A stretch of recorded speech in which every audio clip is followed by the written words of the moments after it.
Day. The Honorable Lecturers of English Education Department, The Honorable, the head of IKABI, Ikatan Keluarga Alumni Bahasa Inggris, Universitas Siliwangi, Sony Hollis MPD.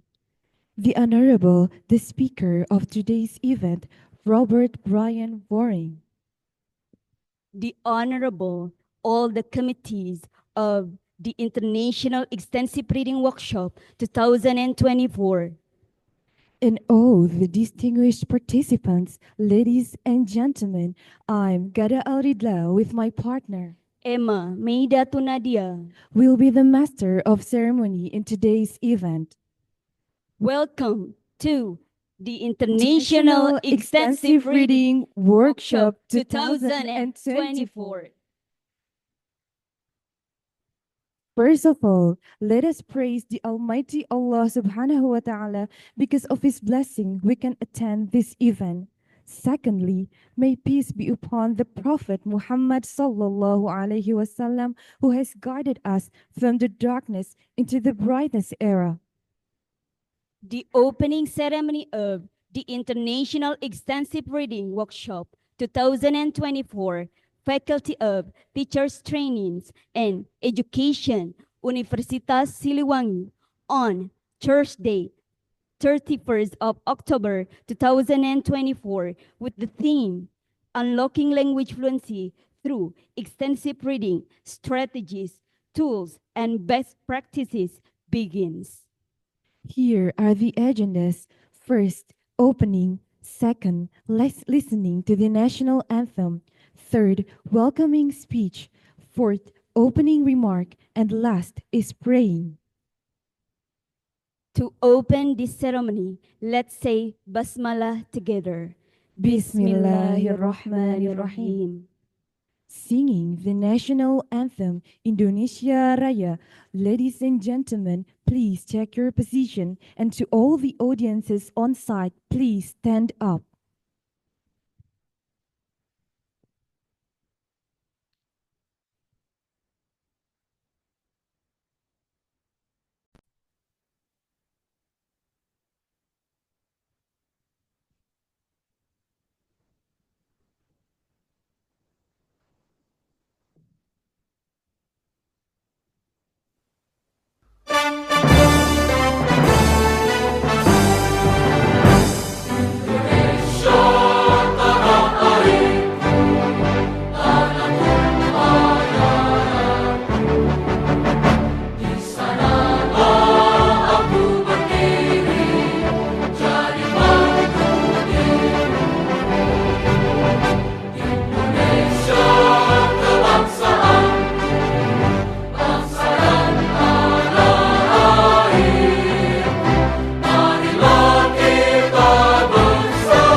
Please sit.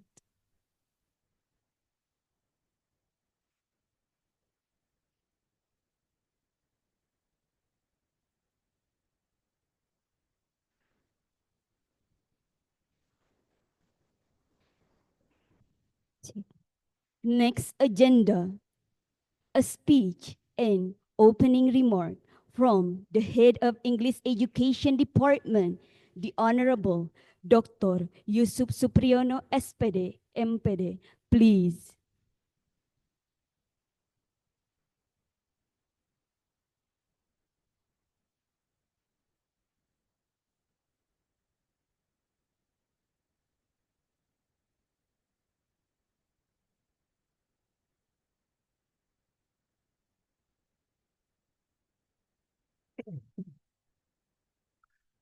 Bismillahirrahmanirrahim. Assalamualaikum warahmatullahi wabarakatuh.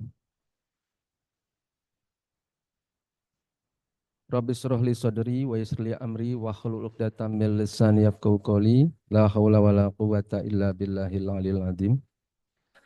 The Honorable, the Dean, the Vice Dean 1 and 2, Faculty of Education Sciences and Teachers Training, the Honorable, the Head of Ikatan Keluarga Alumni Bahasa Inggris, IKB, the Honorable, the lecturers, teachers, and students from several universities and schools. Welcome to Siliwang University and welcome to International Workshop Extensive Reading organized by IKB 2024. Well, ladies and gentlemen, the interest in reading books in Indonesia is considered to be still very low. UNESCO said that Indonesian reading interest index is only 0.001%. What does it mean? From 1,000 Indonesians, only 1% is an avid reader. Sorry to hear that. And then the Ministry of Communications and Informations of the Republic of Indonesia, or Kominfo, on its official website also released the result of a research by Central Connecticut State University. Indonesia was declared to be ranked 60th out of 61 countries in terms of reading interest, just below Thailand, number 59, and above Botswana, number 61. Well, this state may stimulate us to think and probably have a big questions. How can it be? So today, probably we should find the solutions, how to overcome the problem, particularly in reading interest issues. And today, we are having Rob, the expert in extensive reading from Extensive Reading Foundation in Japan.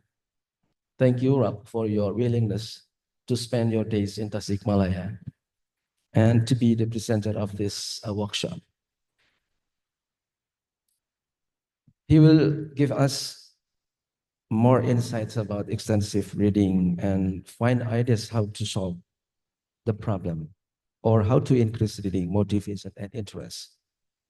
We believe everybody needs reading, so we can find reading for fun.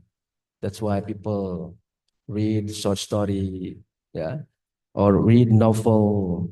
And we also find reading for information. So that's why people read magazines or newspapers.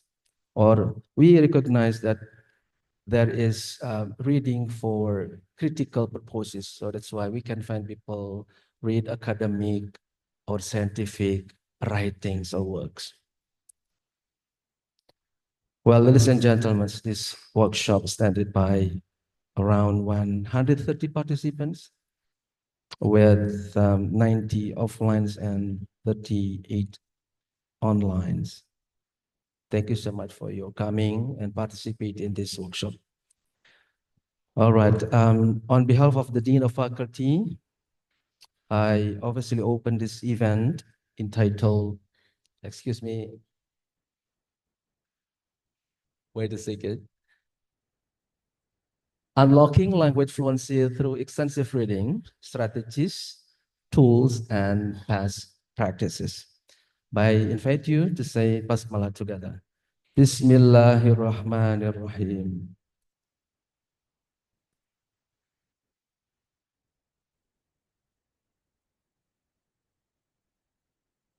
The last, thank you very much for the alumni IKB. Here we can find the two persons, very big contributions to our English Education Department.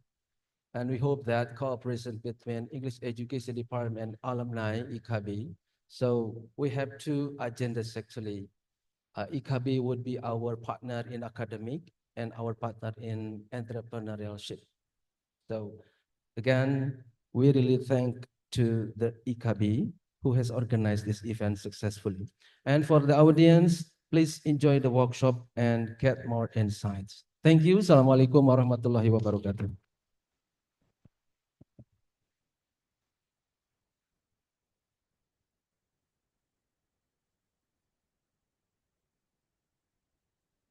Thank you for the speech. And the last agenda is praying, which is led by Muhammad Lutfan Rafi Hermawan. Please.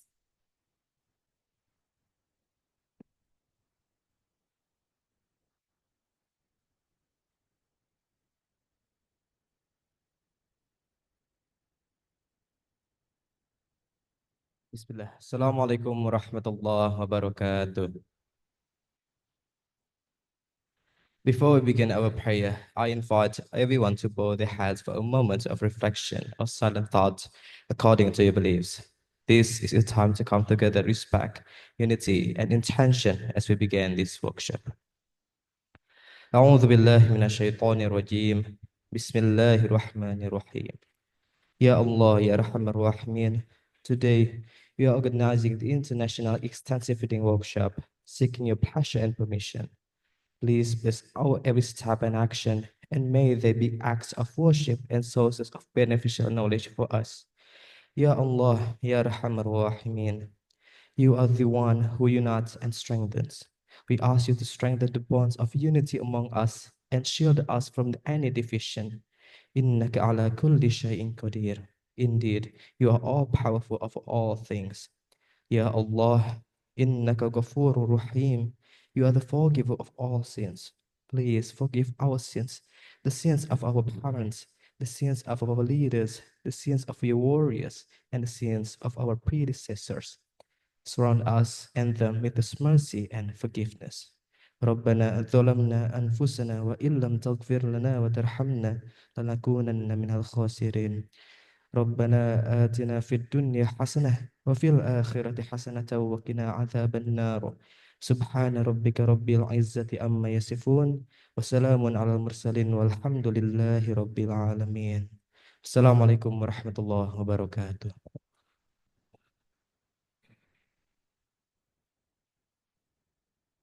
Alhamdulillah Rabbil Alameen. The opening ceremony of the International Extensive Reading Workshop 2024 has finished. Thank you for your kind attention. The next agenda will be led by our partner. Please welcome Acep Gafar Aulia M. Teso.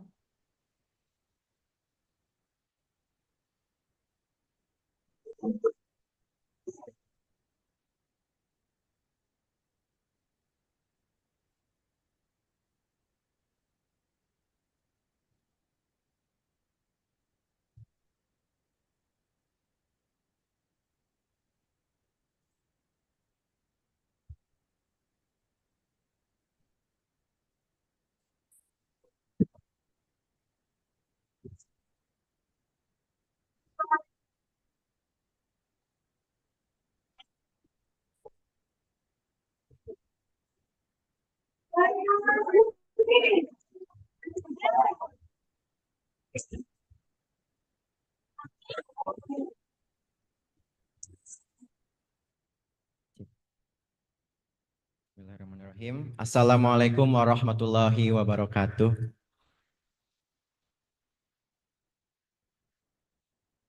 Good morning, ladies and gentlemen. How are you today?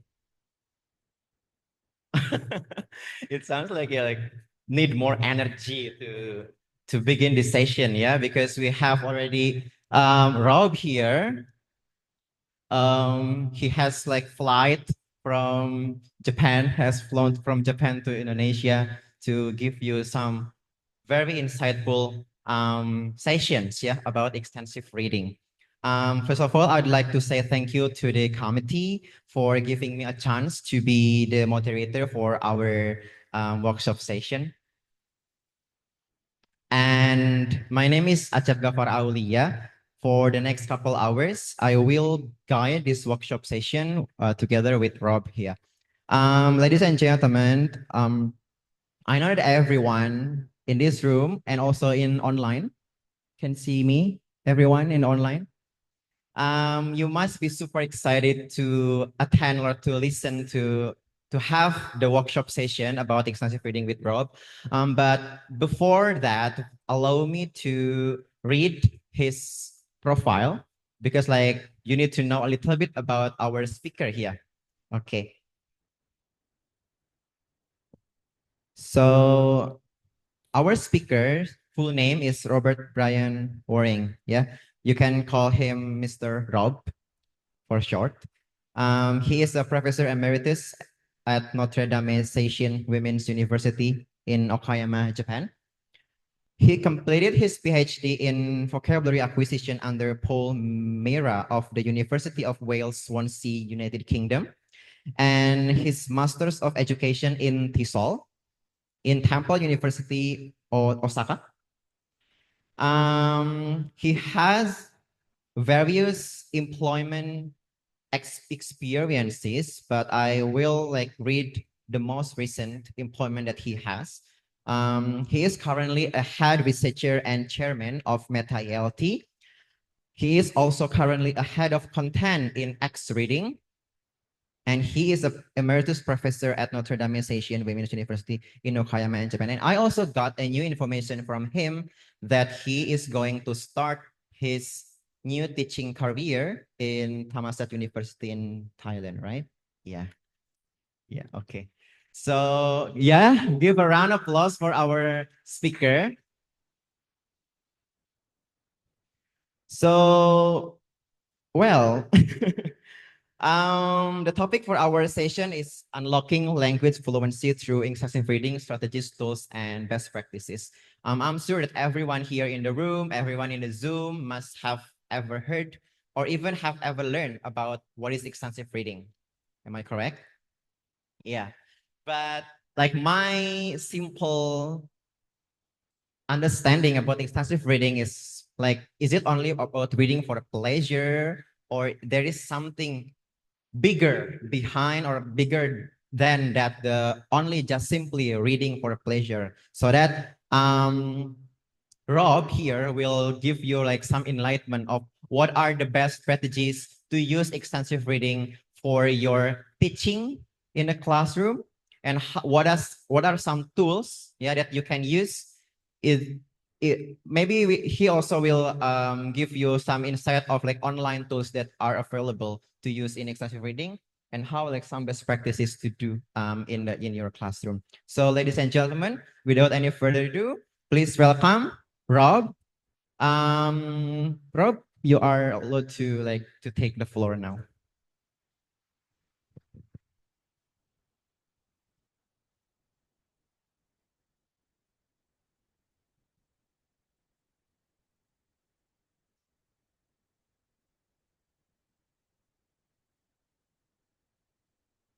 So good morning again. Morning. Now, before, I was passing around some books. And these are what we call graded readers. And they're designed for language learning. Now, not all of them from Japan, but I'm sorry, you can't keep them. Because I need them for Georgia. I'm going to Georgia in a couple of days, and I want to show them. So later, please return the book. Check. I will check your bag. Make sure you don't steal it. But I also do some work for the Extensive Reading Foundation. And the Extensive Reading Foundation have funded a graded reader about an Indonesian girl.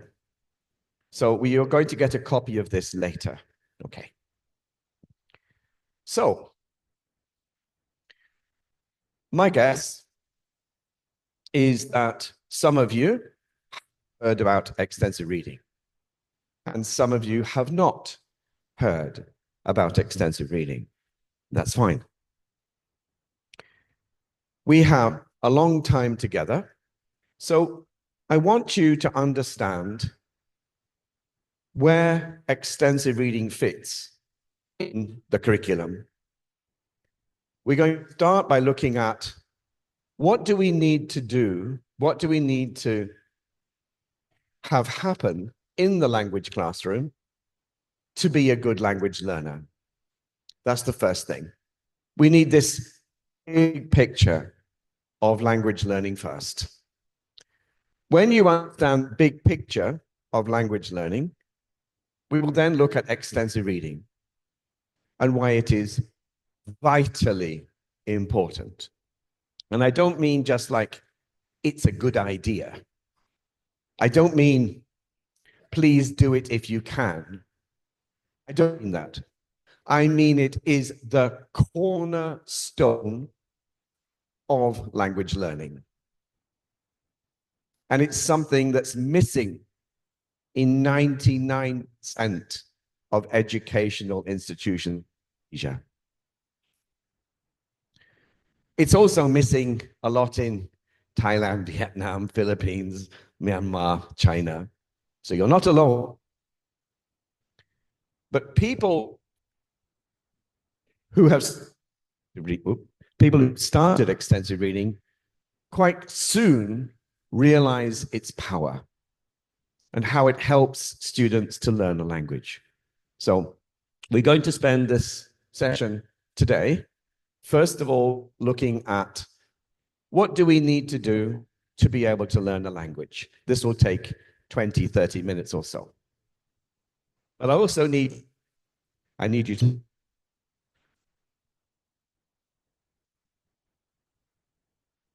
what should students learn English? By the way, those colors here from my computer, they're from something here. So here are some.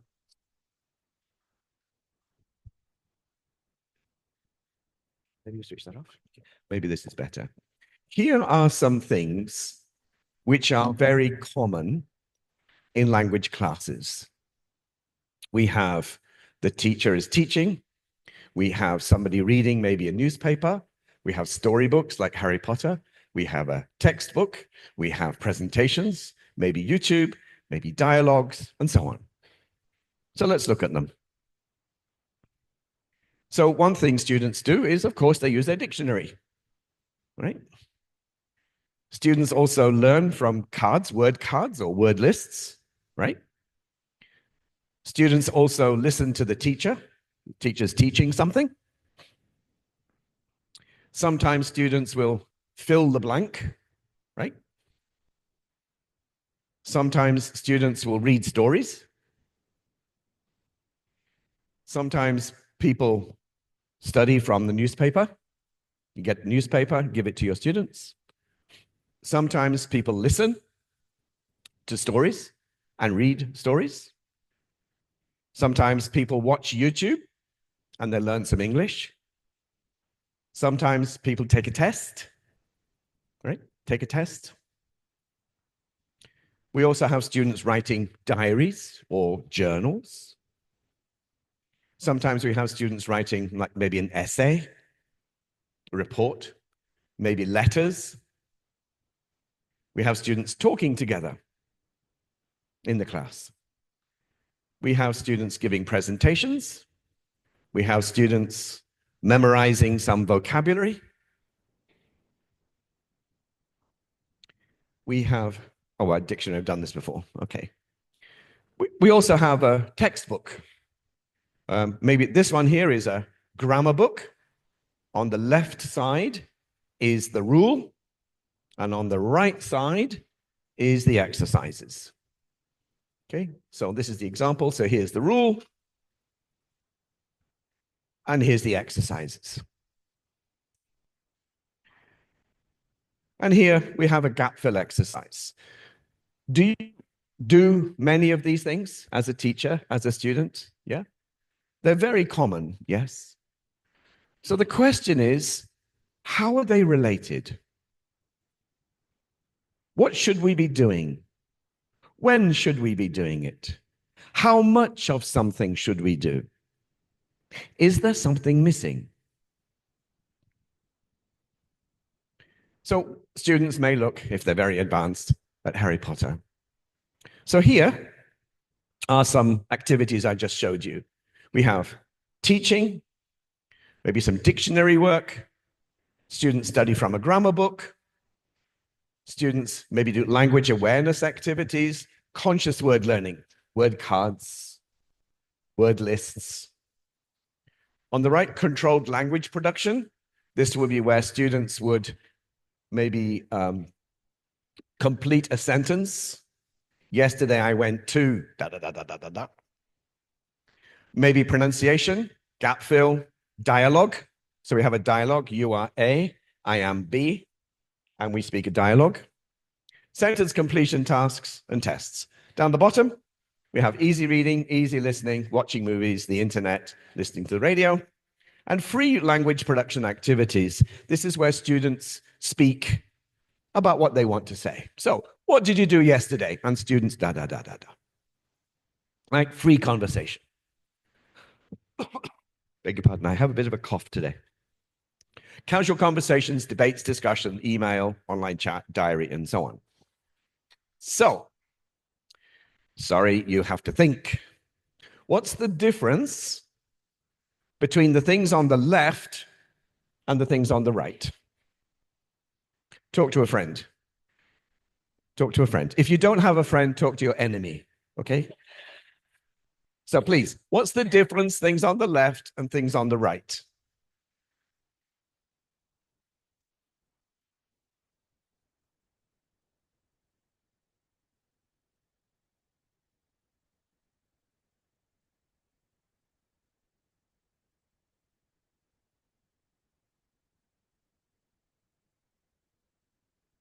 Anybody? Who wants to give it a try? Yes. Oh, good. That's not bad. Formal, informal. Not quite. Hmm? Perfect. One more time, nice and loud. Oh, it's his idea. The left one is receptive activities, and the right one is the productive activities. That's exactly right. Yes. So the left one is receptive and the productive. So we could say listening and reading and speaking and writing. Yes? Very good. You have a prize. Holiday in Hawaii. Please pay him the holiday in Hawaii. Now the difficult one. Now the difficult one. What's the difference between top and bottom?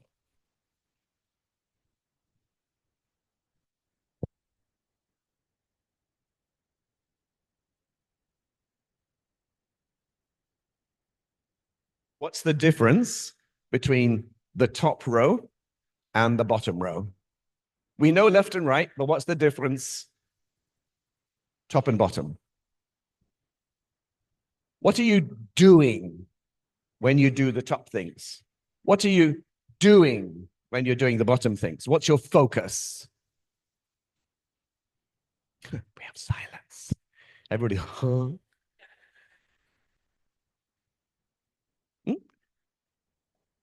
Inductive, deductive, close, very close. I would probably put it slightly differently, yes, because you can do inductive and deductive for both of them.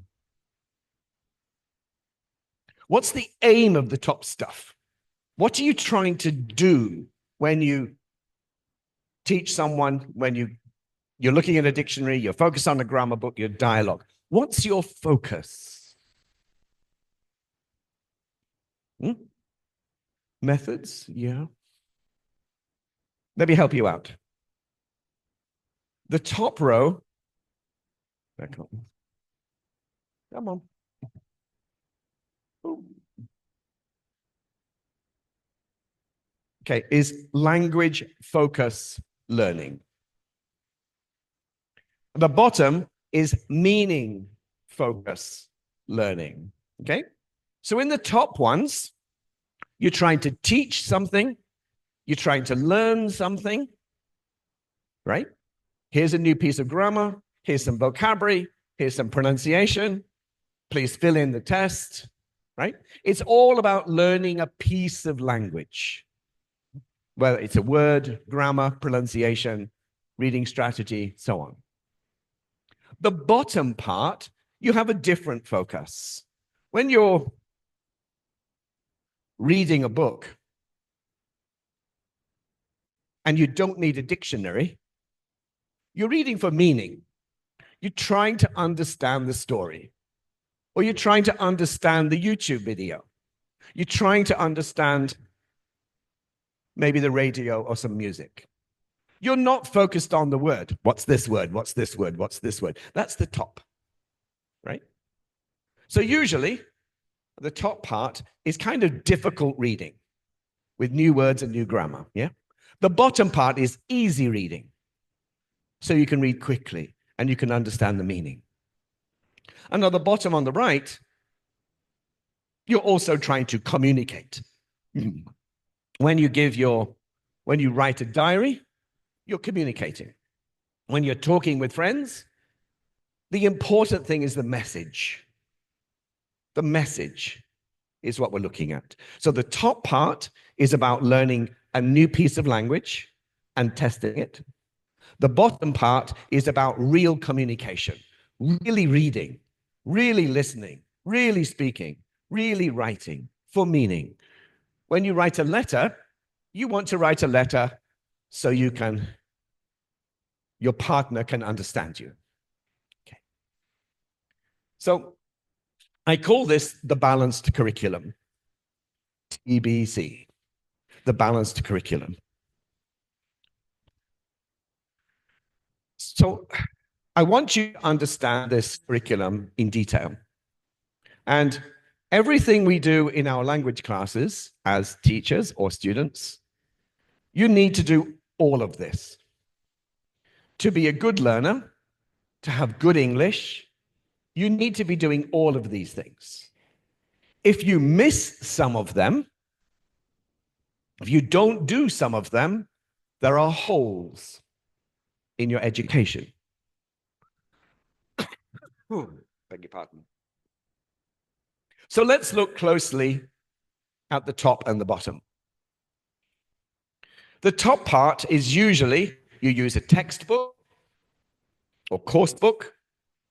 You would maybe do some word learning, maybe some kind of test, and maybe use your dictionary, for example. All of this is about learning something new. New word, new grammar, new something. It's language focus. And you're looking only at a small piece of language. What's this word? What's this phrase? What's this thing? You're not looking at the whole passage. In meaning-focused input and output, your focus is communication. What's my message? Communicate my message. Understand someone's message. So in the top one, what does this word mean? How do I spell it? What does this sentence mean? At the bottom, oh, I can't quite see here. What's going to happen next? When you're reading the story, you think, what's happening next? What's happening next? But you're not thinking, what's this word? What's this word? Right? When you're watching TV in Bahasa Indonesia, you're watching a drama, you're not listening for vocabulary. What's this new word? What's this new word? No. You're focused on, wow, what's happening in the story? What's going to happen next? Meaning focused, yeah? And in this one here, it says, what's the best way to say this? So when you're trying to communicate, you think, how can I say what I want to say? And down the bottom here, you may be listening to your friend, and your friend says something, you think, why is she saying that? Right? That sounds strange. Focused on her meaning. You're not focused on which word did she use? That's the top part, right? So there's a big difference between language focus and meaning focus. So language focus activities teach something, a grammar point, vocabulary, pronunciation. They're usually the start of learning, and I'll explain this a bit more later. Usually, all of this is done as a class. All the students have the same textbook, the same worksheet. All the students do this, right, together as a class. Often, not always, but often. The activities are highly controlled. They're controlled by the teacher. Yeah? We want to teach this, and we focus on that. We try not to have too many extra words. We try to explain the grammar carefully. And the idea is to have some kind of rule. The top part is about learning the rule. What's the rule? Why do we say this? Why do we say that? When do we say borrow? When do we say lend? When do we say go? When do we say come? You're learning the rule. You're learning the meaning. Meaning-focused activities practice the language. It's about practicing it, using it. And you'll focus on general understanding to try and deepen the knowledge and connections. So here at the top, you learn something. And at the bottom, you're trying to practice it. You can think of the top part like going to driving school, right? When you go to driving school to learn to drive, you have a rule book. These are the rules of the road. Do this, don't do that. And your teacher sits next to you in the car. Do this, don't do that. The teacher's giving you advice when you're driving. Driving school, that's the top one. To be a good driver in Indonesia, you practice on the road. You need to negotiate the road. Where do I turn left? Where do I turn right? Which gear am I in? Watch out for that dog or the crazy motorbike rider. Right? Your focus is different. So, driving school, driving on the road. In a similar way, baseball practice in the net and playing the game. Two very different things. So, this allows the students to experiment with their knowledge. And they want to try a new word, try some grammar. Do I know this? Do I say borrow or do I say lend? Do I say beautiful girl or do I say handsome girl? And you're trying it out, right? And if you make a mistake, your friend would say, no, we say da-da, right? So you're trying out your knowledge. You learn something at the top, and the bottom, you're trying it out. Trying to find, do I really understand this? Do I really know this grammar? Do I really know these words? That's what we're doing in the bottom. So, meaning-focused activities, students work at their level. So the books that I gave you before, you'll notice some of them are very easy, and some of them are a little bit more difficult. So students would read something at their level. So, we can divide this into 4 boxes. The top left box, let's call it box 1, is about learning something. New grammar, new vocabulary, new rule. The right is checking understanding. You give a test. Do you understand it? What's the rule? Can I show I know the rule? Do I know what this word means? Can I pronounce it properly? And the bottom is about building connections between words and grammar. So you get a feeling for the language. I'll talk more about that later. And the bottom on the right is about saying what I want to say in English. Yeah. So this first number 1 box, the reason we do it is to build language awareness. So students will understand about the grammar, about the vocabulary.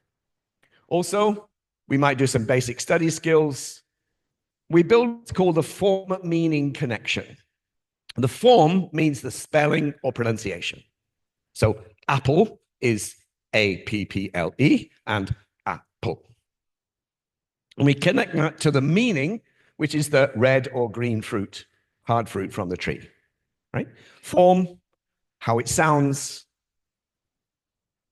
and what it looks like, the spelling, connected to what does it mean? We're trying to build a working vocabulary.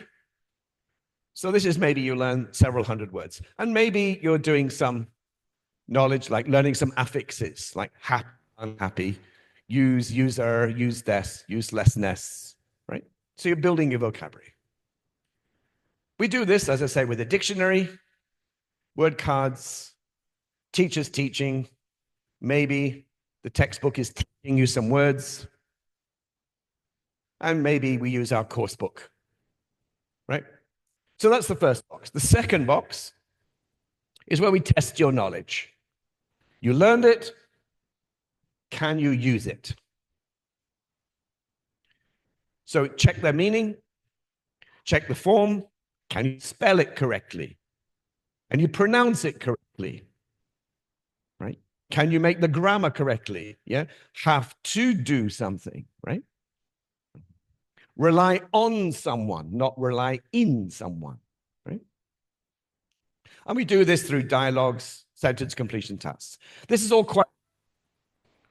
So we check the meanings, and it's all about accuracy, getting it right.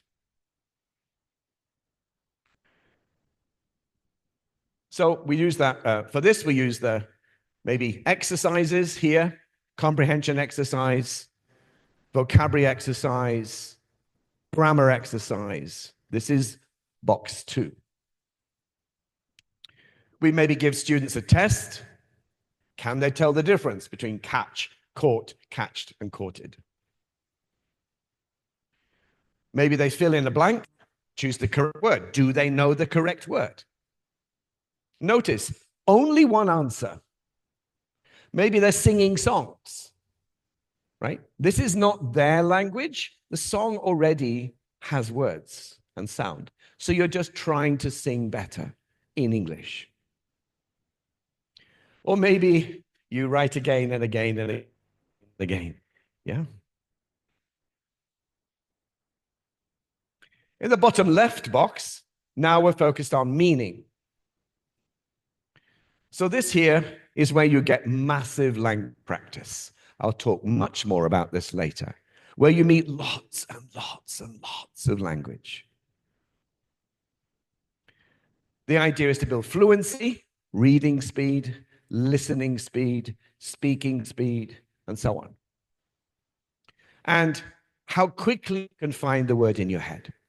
So some words, you hear it and you go, what does that mean? I can't remember. And other times, instantly you know, like the word apple. Instantly you know. So it's to build speed to access. And it helps you build a sense of how words and grammar go together. So why do we say beautiful girl, we don't say handsome girl? Why do we say blonde hair, we don't say yellow hair? Why do we say black and white TV, not white and black TV?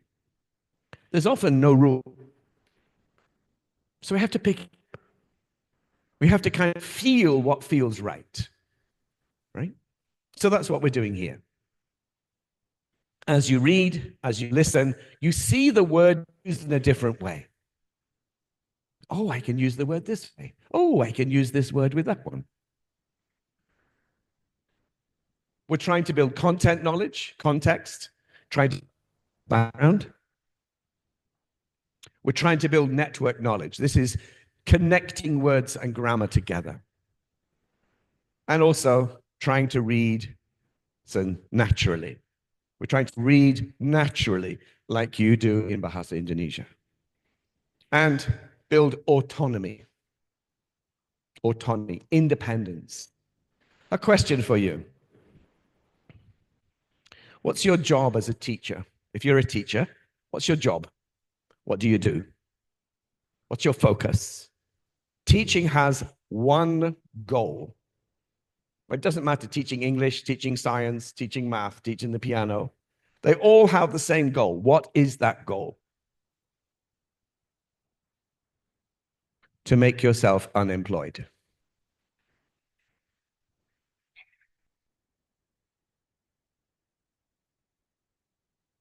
You want the students to teach them English or math or science or whatever, so they don't need you anymore. The teachers at the front, you don't need to go to language class. Your English is fine. And that's the goal for me, teachers. Goal for you as a student.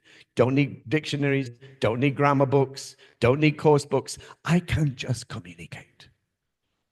So building autonomy, allowing students to build independence.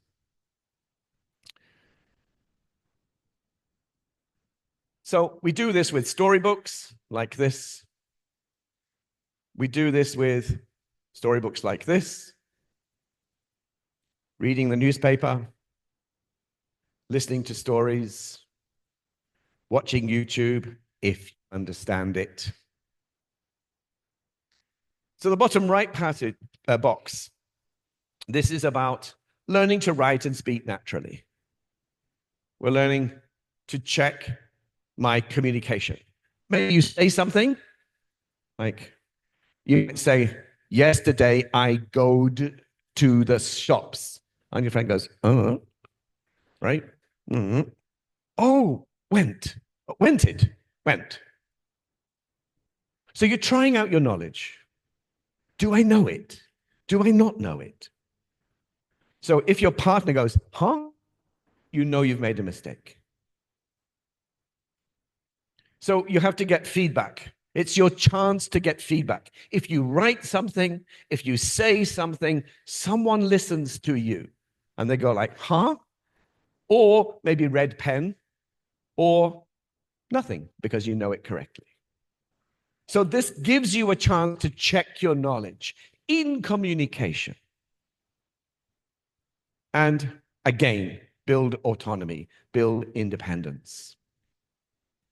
And we do this by essays, reports, letters, chatting with your friends, and so on and so on and so on. So this is our balanced curriculum here.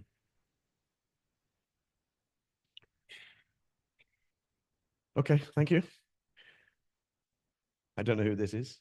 We have a chat message.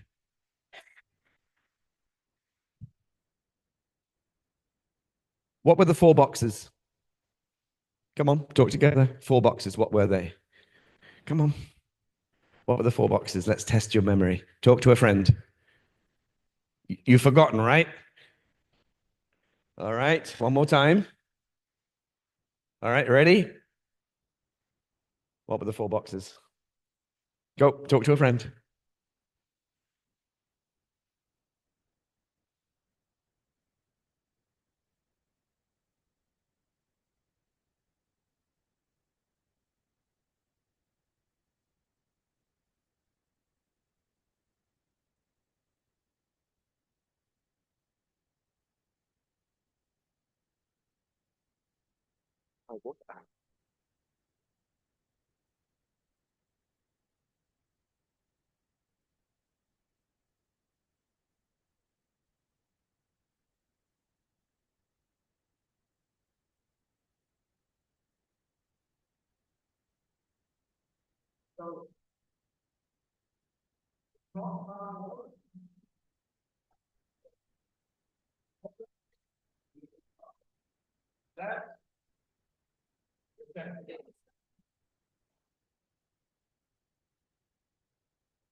This one.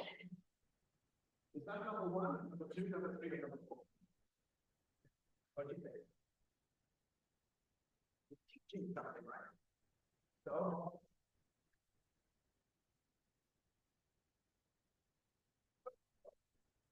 dialogue.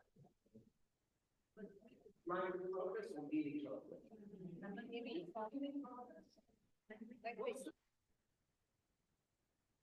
It was written to practice language, right? It's language, mostly language focused. It's displaying language. This is how you say. This is not real communication because it's not your word. It's their word. Right? So that's what language focused activity. Okay. Oh, crikey, what's going on here? What about teaching? Language focus input, yes. What about this one? It's language focus, isn't it? I mean, the reason we have this, yes, you want to learn about Thailand, but it's not really the goal. The real goal is teaching all of this vocabulary, right? And checking understanding. So this is a language task, right? The teacher reading with the students. Meaning focused, right? So if the students are reading, then they're reading aloud, right? Students working with a textbook. Language focus. Students reading stories. Meaning focus. Learning words from apps. Language focus. Okay, good. All right. So please remember this framework. I now want to move on to how students are typically taught. Now, the first section was, what do you need to do as a language learner? You need all of those 4 boxes, right? But it doesn't tell you the order. Do this first, do this second, do this third. It doesn't tell you the order. It doesn't tell you how much you should do. It just says you need to do these things. So now we're going to look at how students are typically taught. We're now going to look at a typical method, the order of learning. Well, when students are learning a foreign language, usually they use a course book, some kind of course book or textbook, right? Do you use a course book, textbook? Yes? Yeah? Okay. A lot? Yeah? Right? Yeah? And that's fine. That's fine. Nothing wrong with textbooks. Textbooks are great, right? No problem. But let's look at what they're doing. What is the goal of our course book? Well, we have a short passage, 200 words, maybe 300 words, not a lot of text. We have some difficult words. For example, we have multiply, orbit, time zone. That's good. The book is trying to teach something, right? That's the aim. Here's some new words. Here's some new grammar. This is not really about teaching you about time and earth. This is really a way to display the grammar. This is a way to display the vocabulary in context. This is not really about meaning. It's really a vehicle, a way to teach something. So after the reading, you then do comprehension activities, vocabulary, grammar, and so on, right? Does this look familiar with your course book, this design? Right? Okay, very typical, right? Now, there's nothing wrong with this. This is fine. But of course, this is box 1 and box 2, yes? Now, this is something very important.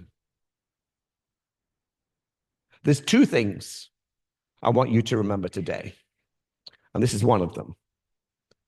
Because what I say now impacts how you think about teaching, how you think about learning. And maybe some of you have not realized what I'm going to say. Maybe some of you have been teachers 15, 20, 30 years. Maybe some of you haven't yet realized what I'm going to say. So, all textbooks have the same design. You're going, huh? All textbooks, well, maybe not TBLT books, but all textbooks have the same design. They don't have the same lesson. They don't have the same information. They're different, but the design is the same. The way a textbook is written has a theory of how we should teach and how we should learn. What is that theory? Well, Unit 1 is about greetings. Unit 2, something new, about home and abroad, travel. Unit 3, my favorite things. 4, about clothes. 5, about the house. Something new, something new, something new, something new, something new. But also, we have new vocabulary, new functions, new structures, new pronunciation, new reading, new listening, new. The whole book is focused on something new, something new, something new, something new, something new, something new. So here is a simple version of our syllabus. So Unit 1, for example, will be you teach the be verb. Is, was, be, being. And we're teaching some simple adjectives in Unit 1. You know, she is hot, right? He is handsome. She's intelligent, right? Unit 2, something new. Simple present tense and new vocabulary.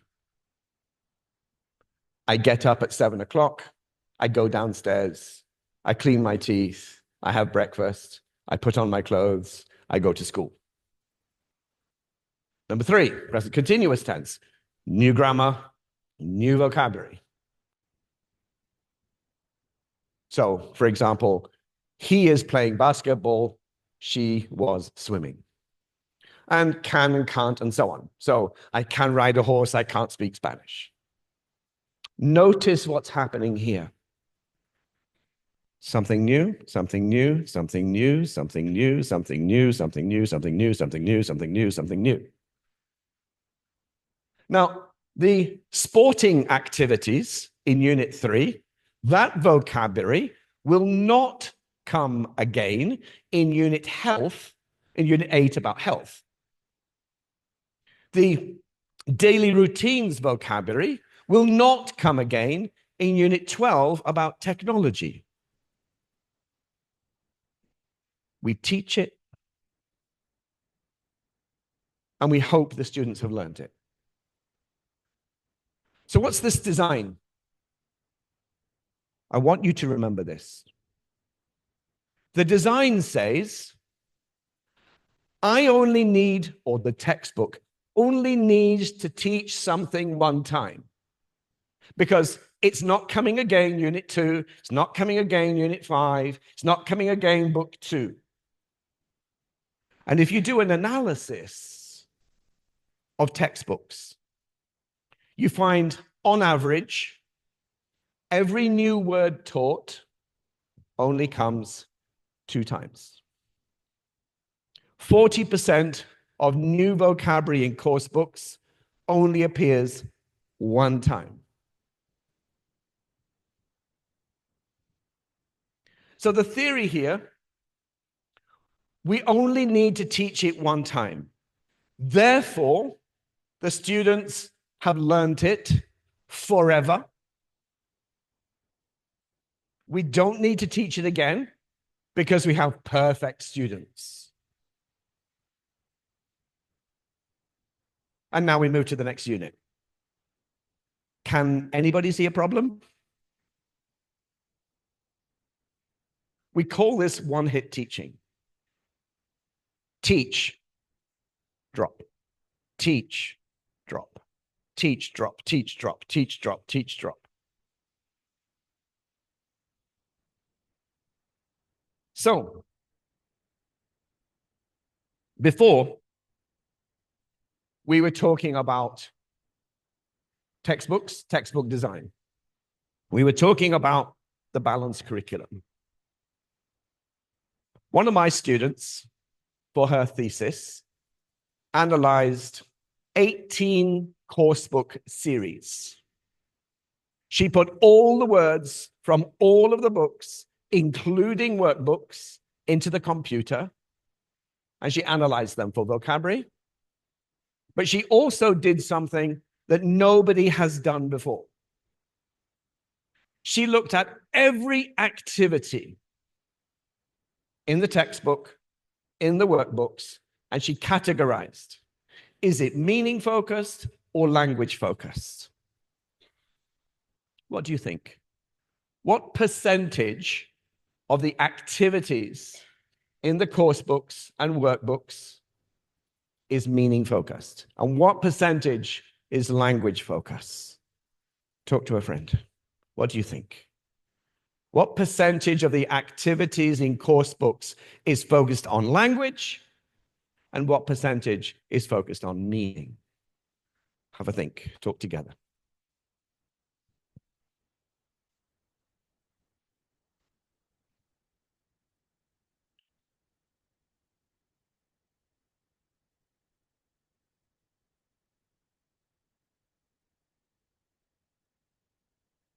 Anybody have a guess? Do you want to guess? What do you think? Guess. What percentage is language focus? What percentage is meaning focus in course books? 70%. Okay. What would you say? 50-50. What would you say? 60-40. What would you say? What percentage do you think? 70. 70. That's a lot. No. 97%.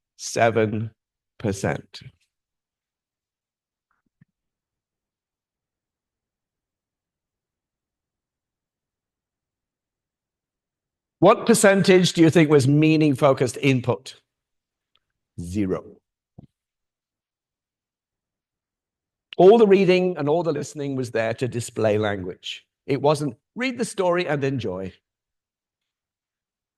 And 3% was structured, not structured activities. And there were things like maybe you studied used to. So the end of the book would say, end of the unit will say, now talk to your friend about things you used to do when you were a child. That's a kind of free activity, okay? Can you see balance here? We have a problem. So, which is better? If you have a test tomorrow, or test at the end of the semester, is it better to study a little bit every day? Or is it better to study a lot? Don't study for a while, study a lot, and then cram before the test. Which is better, A or B, for learning? What do you do? C, doesn't study at all. You don't need to study. He's already intelligent. He doesn't need to study, right? So we all know a little bit is better every day is better. But why? What's the reason behind this? Before I said to you, I want you to remember 2 things. The first one was the design of your course book. The second one is this. This is the most important graph in all of education. It does not mean just for English. It means learning science, learning math, learning history, and English. What it says is profoundly important because this impacts everything you should do in your classroom. Everything you should do is affected by this, or should be. What it says is, if I teach you 20 new words today, your knowledge goes up. How many of those words will you remember tomorrow? 20? Perfect learner. How many will you remember tomorrow? What do you think? Small, maybe, so maybe 10? How many will you remember next week? How much will you remember at the end of the semester?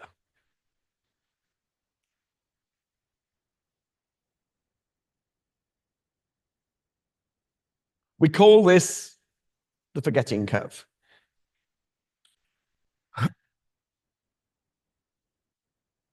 It's the most important principle we need to remember for language learning.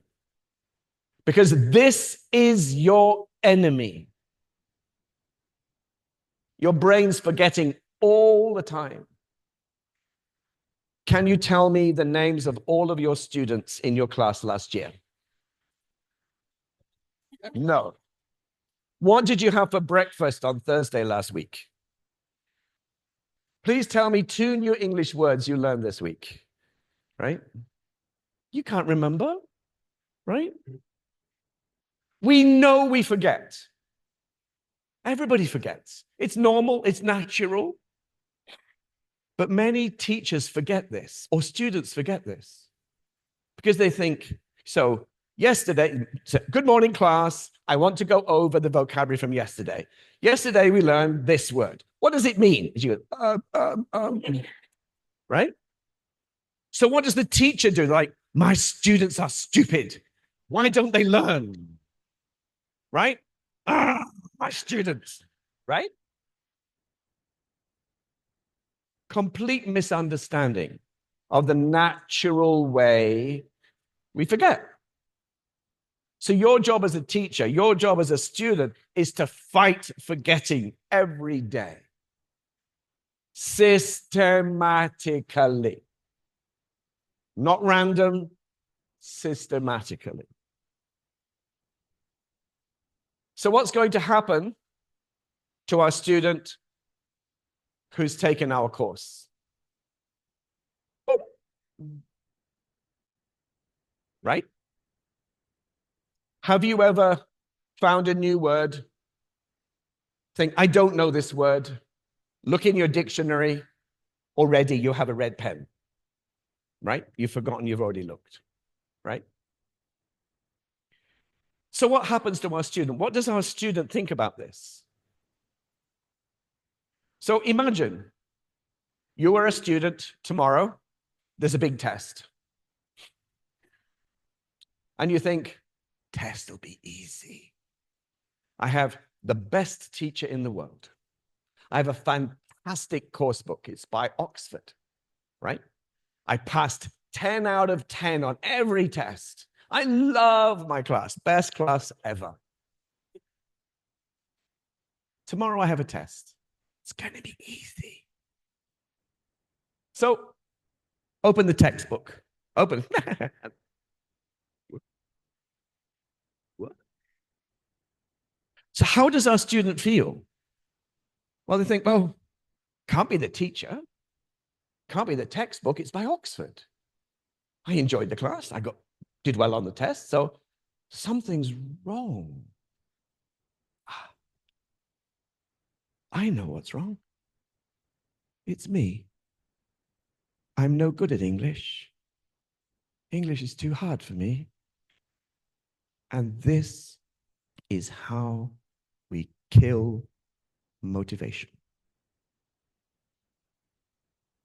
This design, this way of learning guarantees a loss of motivation for many of our students.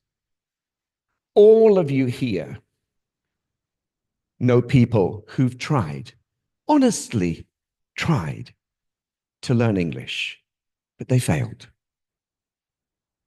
They can't speak it. They can't write it. English has become a joke. They really tried, but I just can't do it. And it's this design which builds in demotivation. Because it's not deepening the knowledge. It's teach and drop, teach and drop, teach and drop. Something new, something new. And students feel out of control because the teacher says, go to the next unit. But I don't remember from before. We're now on unit 7. I don't remember unit 6 or 5 or 3 or 2. They just feel out of control. The words are not staying in their heads. The grammar they can't quite remember. They forget grammar rules. And that's all because of the design. It's not because you're a bad teacher. Maybe you are. It's the design which is creating the situation. This design of new is creating a situation where we know students will forget. We all know this. Everybody here knows this. But what do we do as an industry to fight this? Most of us do nothing. We just continue with the course book. So we have a problem. What we need is to continue with our traditional learning. Absolutely, please keep your course book. It's very good because it teaches new grammar, teaches new vocabulary. But students are going to forget, right? So what we need to do is bring back the learning, bring the grammar back, bring the vocabulary back systematically. But don't wait until here. It's too much forgetting. You have to bring it back soon. But they're going to forget again. So you have to bring it back again soon. They're going to forget again. Bring it back again. And so on, and so on. So what happens over time is knowledge increases. And it stays in your head. We call this deep learning. Most textbook learning is surface level learning, not deep learning. Deep learning is where you see the words again and again and again. You see the grammar again and again and again, and you get a feeling for how the word and the grammar work. Right? So you may be thinking, do I say blonde hair or do I say yellow hair? I don't know. Look in my dictionary, no help. Blonde hair feels right. Yellow hair feels wrong. Do you say weak tea or thin tea? Weak feels right somehow.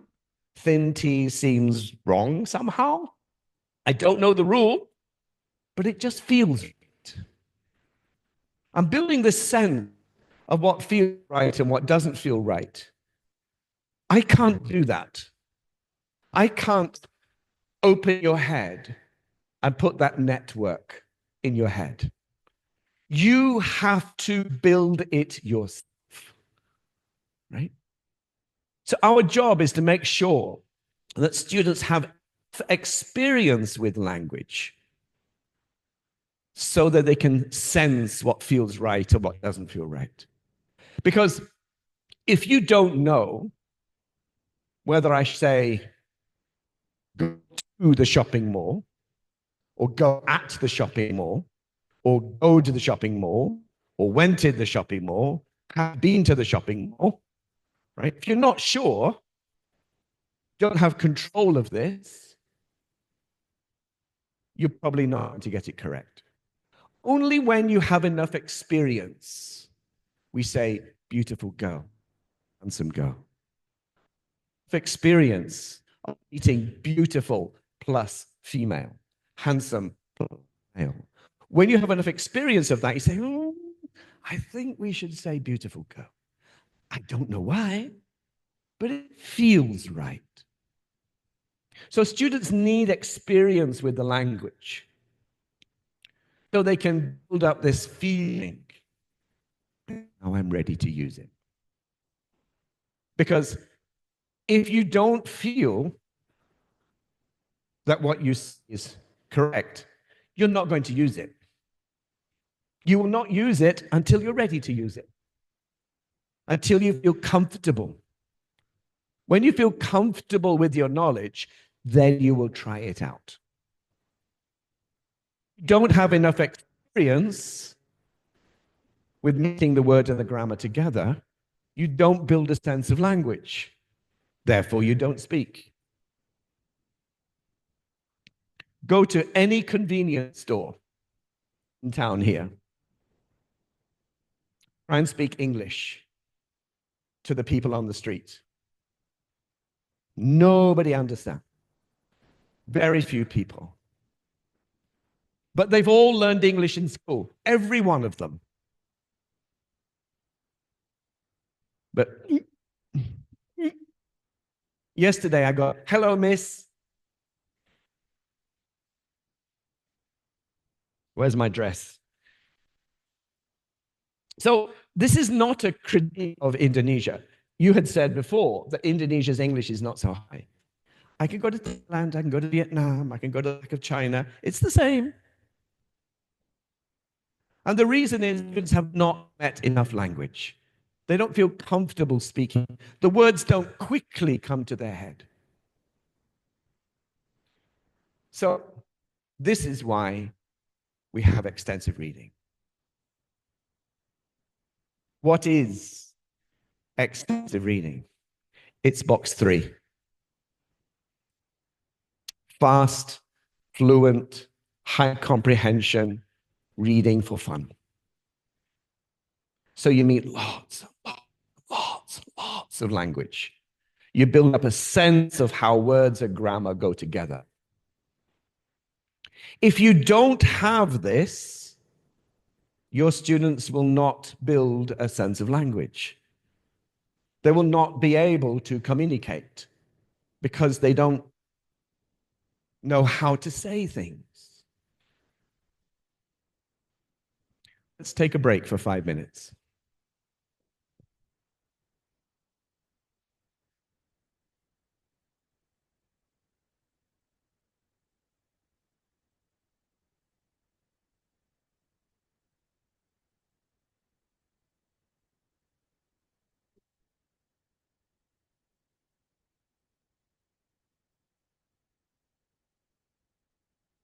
I'm going to get them to reflect. I think it's one. No, no, it's still good.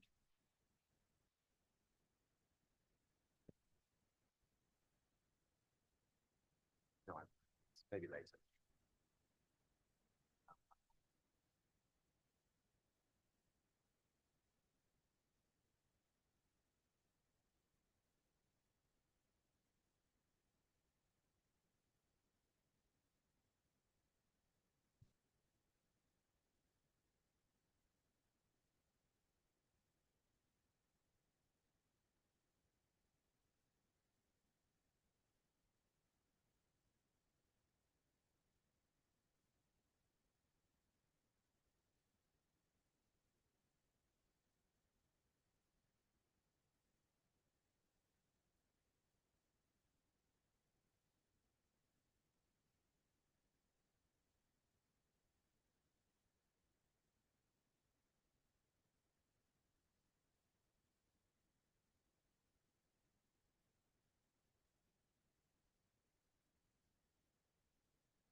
About 1 more minute, please.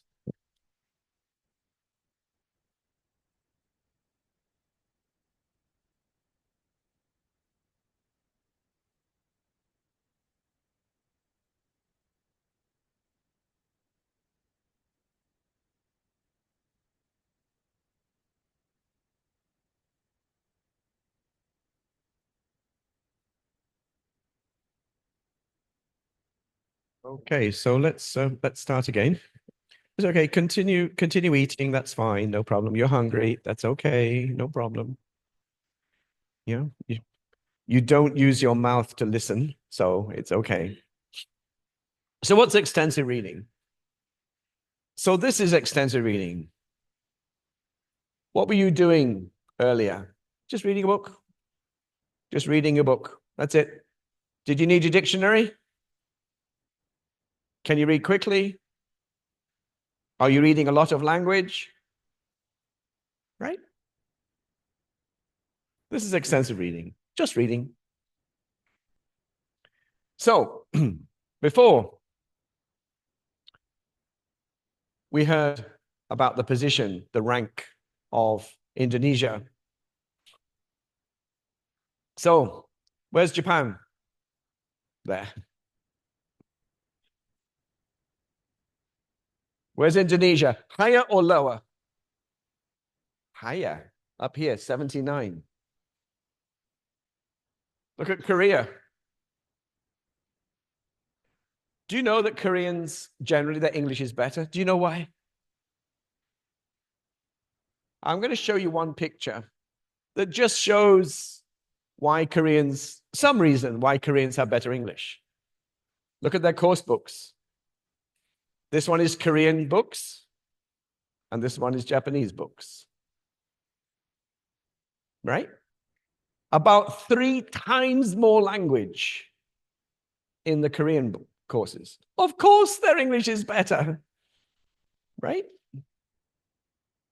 So it's important that we increase the amount of language students meet. And I don't mean just textbooks, storybooks too. So I want you to understand there's 2 kinds of reading. 2 kinds of reading with 2 different goals. The first type is this study reading. This is reading from the course book, and we're reading because we want to study the language, learn new words, grammar, and language features. It doesn't have to be a course book. It could be maybe something from BBC English, maybe a worksheet that you have made. But that's why we do it. We call this study reading. The other type of reading is just reading a book. Something easy, something quickly, something you enjoy, and you read a lot. We call this extensive reading or easy reading. So with easy reading, you should not need a dictionary. If you need a dictionary, it's study reading. If you don't need a dictionary, it's real reading, right? And in real reading, you're reading 80, 100, 150 words per minute, right? So for study reading, we use different material. For study reading, we use textbooks, worksheets, tests. All the class do the same thing. We all have the same textbook. Maybe you're working on phonics or alphabet if you'll have younger learners. Vocabulary building, the focus is new words, new grammar, reading skills, text structure. Learning about English. And we call this learning to read. The other one is where you're reading graded readers. That's the books I gave you before. You choose your own book at your level. So you will try an advanced book because their English is very good. And this person maybe will try something that's easier because their English is not so good. But you're choosing something at your reading level. The idea is you're building reading speed, fluency, you recognize words faster, focuses on comprehension and understanding, enjoying the story, and building natural reading practice.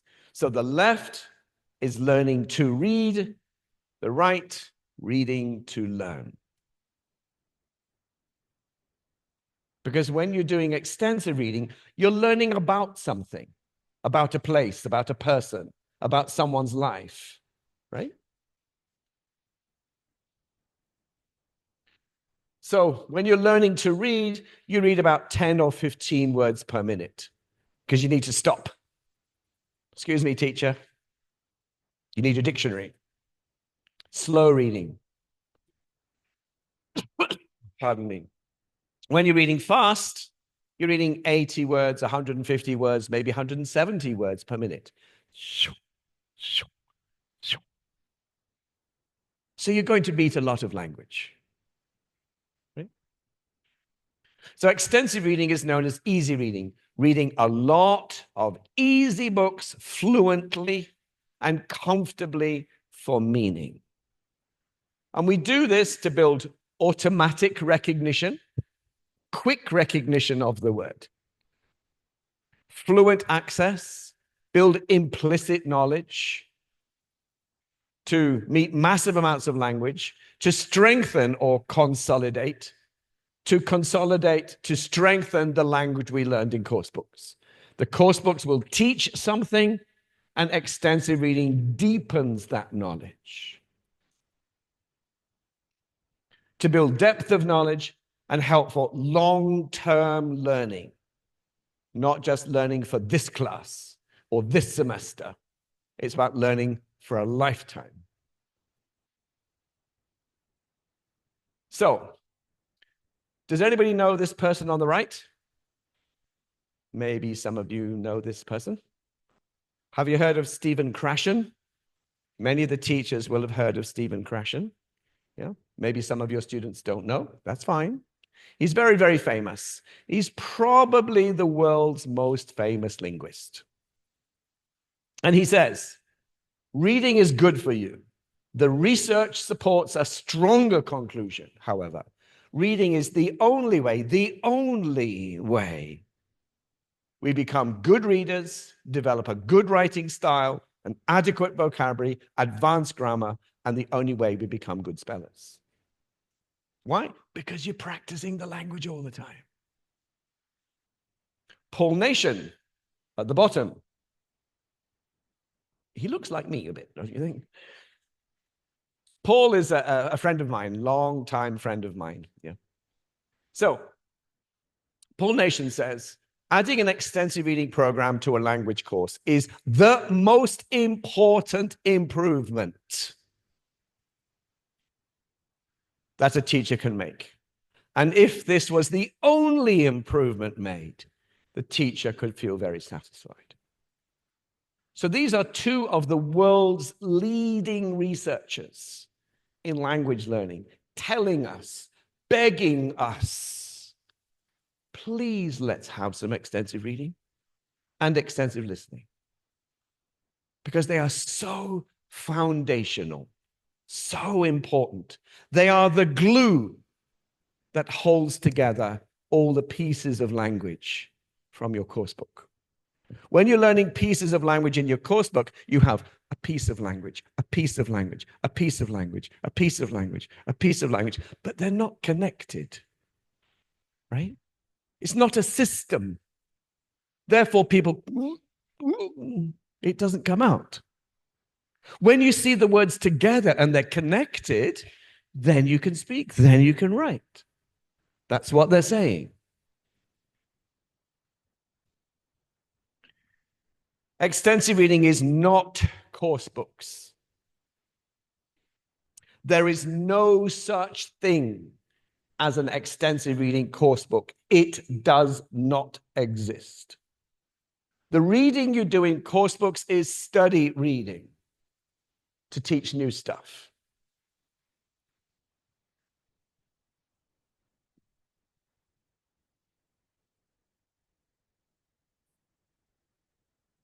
Unsimplified native materials. This is books written for American children, British children, Irish children. They're not simplified. It's just native level, right? They're not written for language learners. Lots and lots of difficult words. Hands up. Who can read Harry Potter without a dictionary? It's not for you. It's for me, right? So the same for young children. These are written for young children. And their English is very different from yours. So these books, unsimplified native books, there are, hello, Jan Israeli Rahman. There are millions of books available. They are wonderful books. They're wonderful books, but they're probably not books for your students or for you yet. Maybe your professors, they can probably read these books. Maybe not super fast, but they may not need a dictionary, right? Their English is high. You language learners, you need a dictionary like 20 times every page, right? So they're interesting, they're engaging. Some of the books will have pictures. They're not leveled. This is really important. In language teaching, we have levels: beginner, elementary, intermediate, advanced, and so on. Native books have no level. They don't. It's just whatever language the author wants to write. They don't think about language learners. They think about meaning. They think about the story. Right? So they're not controlled for language learning. They don't worry about, is this high frequency word or a low frequency word? Is this useful grammar, not useful grammar? They don't think about this, right? Of course. Which means every book is independent. Harry Potter does not have the same words in grammar as a different book. And book 3 does not have the same grammar vocabulary. Book 4 does not have the same vocabulary and grammar. It's like new stuff, new stuff, new stuff, new stuff, new stuff. Same problem. And when these books are written for, say, American children or British children, when you start to read in Bahasa Indonesia, when you're 3 years old or 4 years old, you already know maybe 2,000 words. You already know quite a lot of grammar before you even open your first book. So for you, reading a book written for children in Bahasa Indonesia is easy. Once you learn the alphabet, you already know the meaning, you already know the grammar. All you're doing is matching a spelling to something you already know. That's not the same if you're reading an American children's book. A 3-year-old Indonesian person reading an American book for 3-year-olds doesn't understand any of the vocabulary. They don't understand any of the grammar. It's not written for them. Okay? So these type of books, they're wonderful books. Probably not suitable for your students. My guess. Some of them may be, but probably not. It's probably too difficult. We call this painful reading, right? Because you just don't understand it. You need something easier. You can't practice reading speed with this. Maybe if you read it 20 times, maybe, but you don't want to read something 20 times. Let me give you an example. This is a page from a children's book. Be careful. If you're choosing books for yourself or for your students, and you're using, okay, let me use an American children's book. It has easy language, of course. It's for young people. This is what many people think. Because it's for young children, it has easy grammar vocabulary. Let's read it. We're almost home, said Arthur. Too bad. You only read 8 words. No ice cream for you today. Hold your horses, said DW. I spy ice cream. Hot dog, I read 10 words. Let's eat. Your face is, huh? Do you understand it? You look a little confused, right? So what does hold your horses mean? Anybody know? Hold your horses. It means slow down. You imagine you're riding a horse. You want the horse to stop, right? Hold your horses. I spy means I see, correct. Hot dog, what does that mean?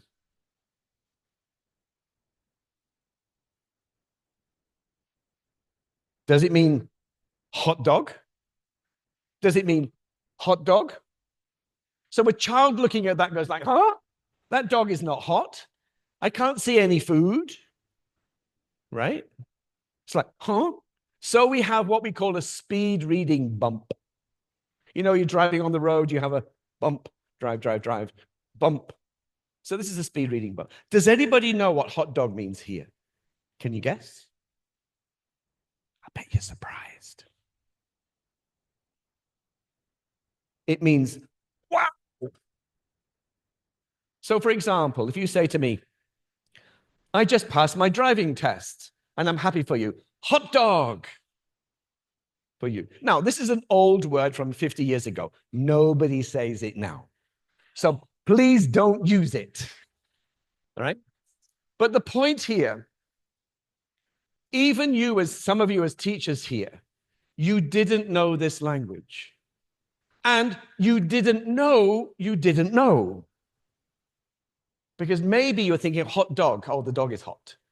And you change the meaning of the passage, thinking, oh, he's talking about a hot dog. That's why they need ice cream. But that's not correct. The point is, you don't know, you don't know.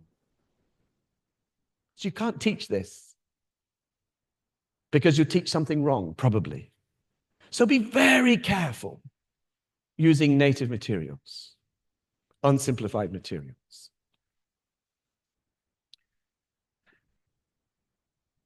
So we talk about graded readers. These are storybooks written for language learners, specifically written for language learners. And some of you will have one of these in front of you, right?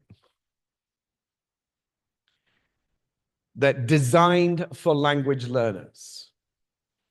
There are storybooks, fiction or nonfiction, specifically written for young adults. There's a range of levels. We have beginner books, intermediate books, advanced books, and so on. We control the vocabulary and the grammar. Not random vocabulary, not random grammar. We carefully choose the words. And it also has a focus on the story.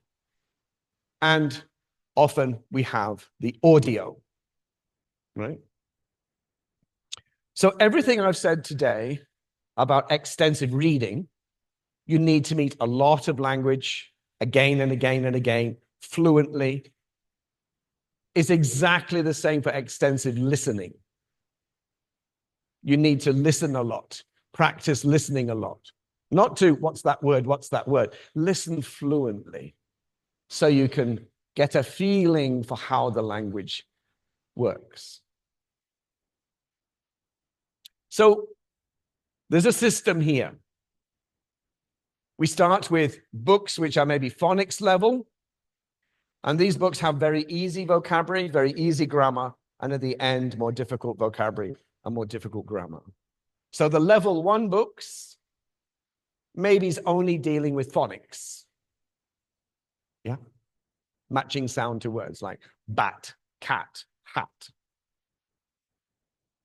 The first level of reading books, beginner books, will have maybe only 200 different words. 200 words only, not 200 words long, 200 different words. And these words come again and again and again and again and again and again and again. So you read 20, 30 books at this level, you become a good reader at beginner level, you move up. The next level has more difficult grammar, more difficult vocabulary. You read 30, 40 books at that level, you move up, and so on, and so on, and so on, like steps. This is the same way that you learn to read in Bahasa Indonesia. Do you remember when your mom and dad was teaching you how to read?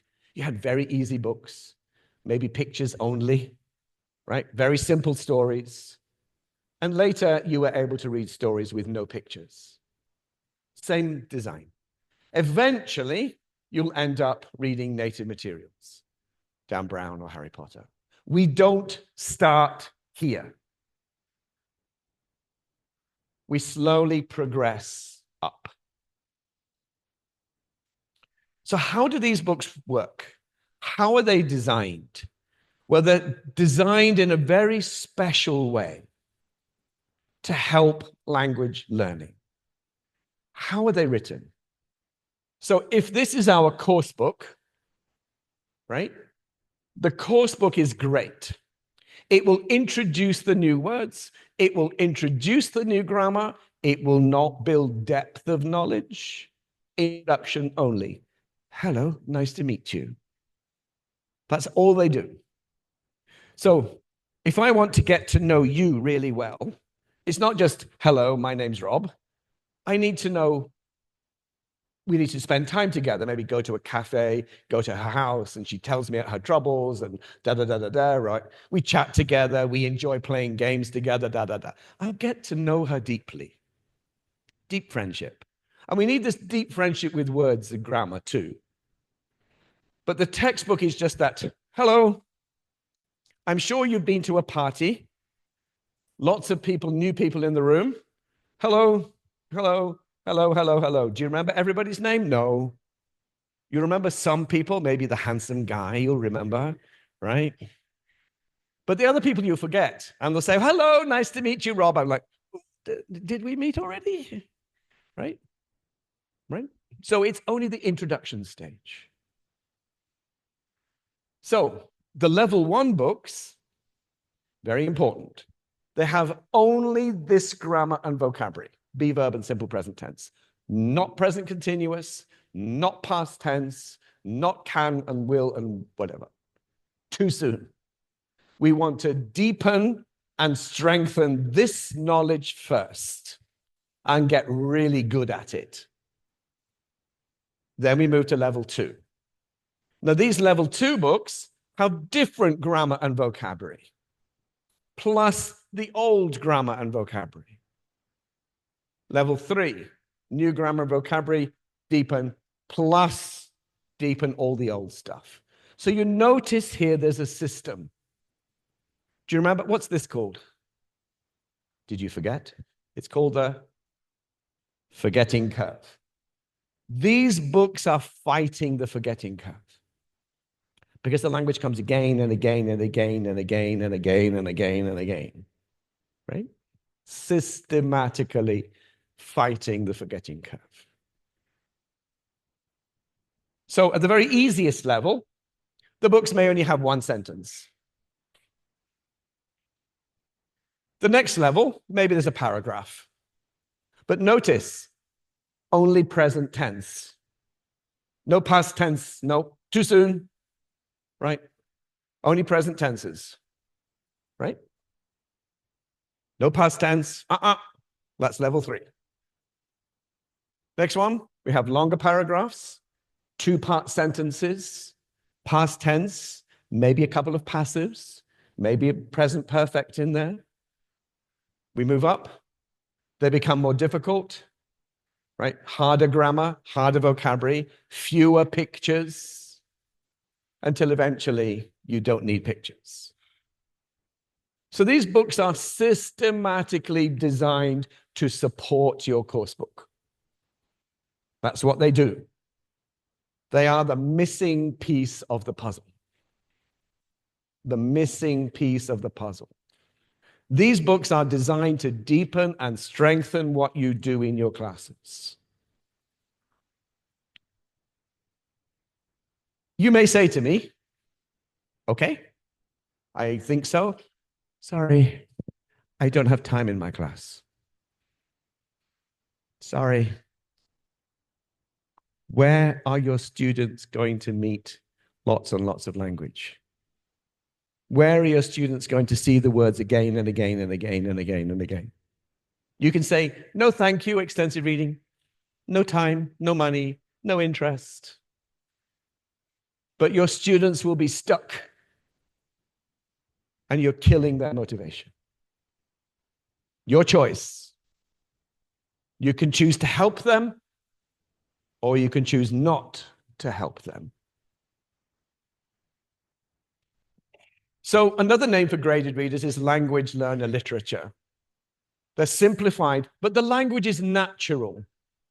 It's not John and Mary went up the hill. John and Mary went down the hill. No, no, no, no, no, no, no. It's proper language written in a simple way. It's natural. It's designed to build reading skills, fluency in a controlled way. They are a temporary bridge to native texts. Eventually, when you get to maybe fourth year or graduate school in university, hopefully you don't need these books anymore. They are building language systematically. Remember, Unit 1 has only this grammar and vocabulary. Book 2, level 2, has only this grammar and vocabulary. Systematically fighting the forgetting curve. The aim is to build reading processes and reading ability, right? We want the students to master reading faster, better, right? And the purpose is to motivate students to want to read more. One way you can do this is online. There's a website called X Reading, and later you're going to use it. You have a free account for 1 month to practice your reading online with these books. This system has 2,000 books. And later, maybe not today, but probably tomorrow, I'll give you the login and the password, and you can just use it on your smartphone, right? 1 month for free. Now, this website has books by famous publishers like Macmillan, Cambridge, Cengage, Collins, eFuture. They have about 2,000 books. Absolutely going to be something for you.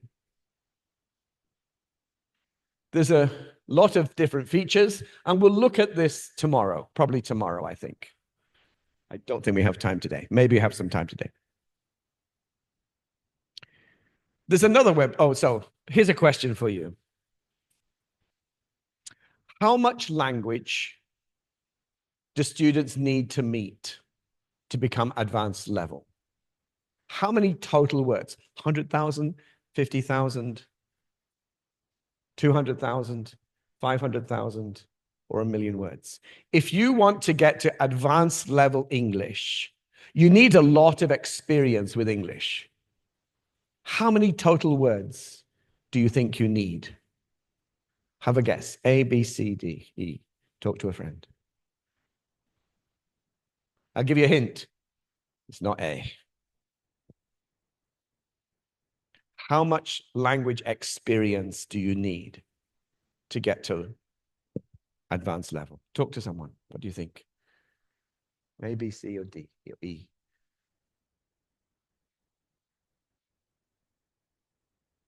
Any idea? The reason I'm asking this is because some words occur every day.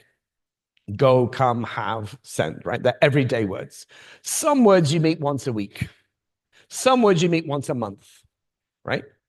So to meet the words which only come once a month, you need to read a lot to meet them, right?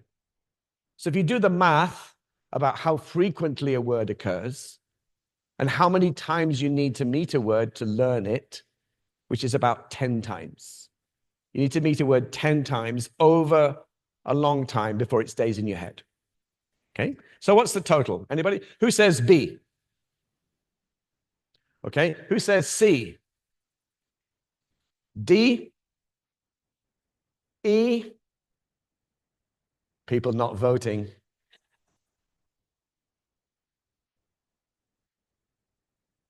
No. 4 million words. All of Harry Potter 4 times. That is the mathematics of language.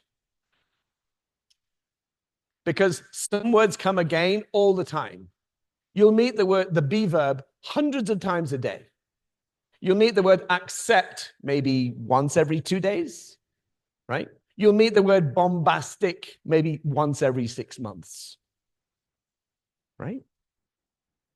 4 million words. Now, these storybooks here, if you look on the back, maybe will tell you how many words. So this one has, for example, 5,000 words in it. Yours maybe have like 700 or 800 or 2,000 or 7,000. But you're reading it quickly. So it's only going to take you an hour, maybe 90 minutes. So if you're reading one of these every week,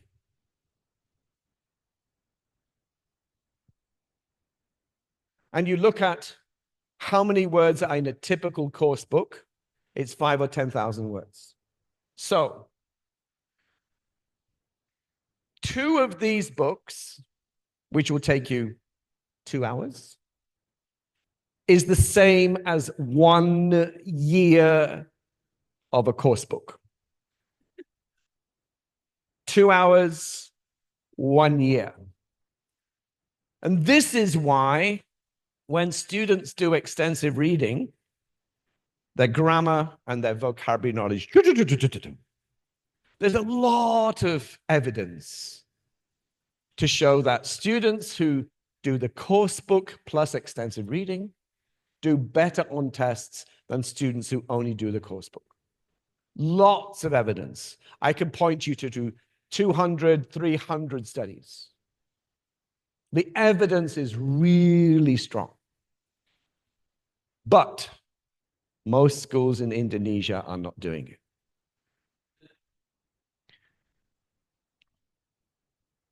After you've done the reading, maybe the students will write a report. Maybe they will talk about their books. Maybe they'll make a little play. Maybe they'll make a presentation. So the reading becomes speaking. The reading becomes writing. So if you read a book, you have something to talk about, right? You have something to talk about. You don't want students to say, okay, talk about your weekend. What did you do? Oh, well, I was with you on Saturday. I know what you were doing, right? So they have something really that they can talk about and share. Or you can get students to do a recording. Make a recording on your phone, stick it on YouTube for your class. So students here can practice, or younger students, maybe they will draw the picture of the story. There are hundreds of things you can do after your students have finished reading.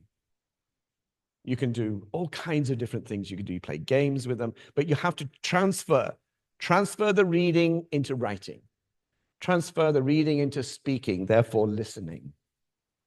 And it will give students chances to practice their language. And because they're talking about the books, the new words they learned in the book, they're going to be using straight away, right? So let's do an extensive reading class. So you're going to be students now. Now there's 2 kinds of extensive reading. One kind is where every student chooses different books, right? You like a beginner level book, your intermediate level book, your advanced book, reading at your level. That's fine. Individual reading, that's good to do. But sometimes we can do class reading. Everybody reads the same book, right? So let's do that together. This story's very difficult.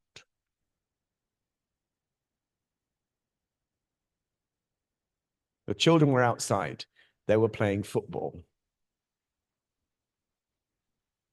Wolf kicked the ball. It landed in a bush.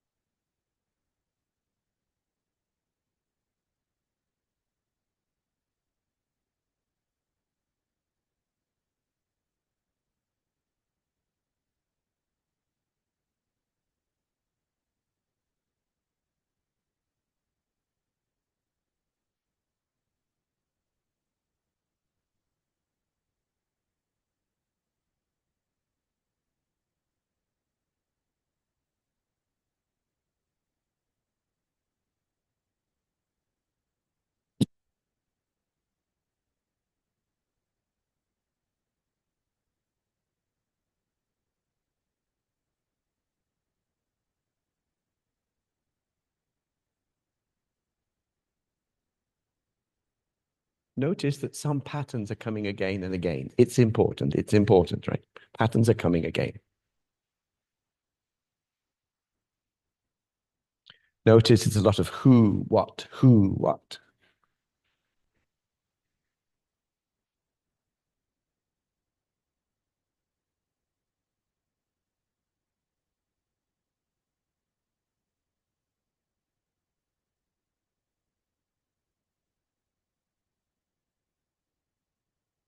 Talk with a friend. Guess. What's in the case? What's important? Come on, guess.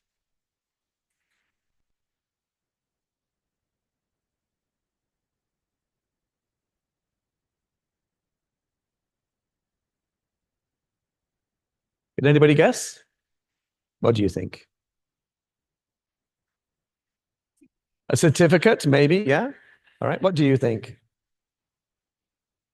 Toy? What do you think? Maybe money?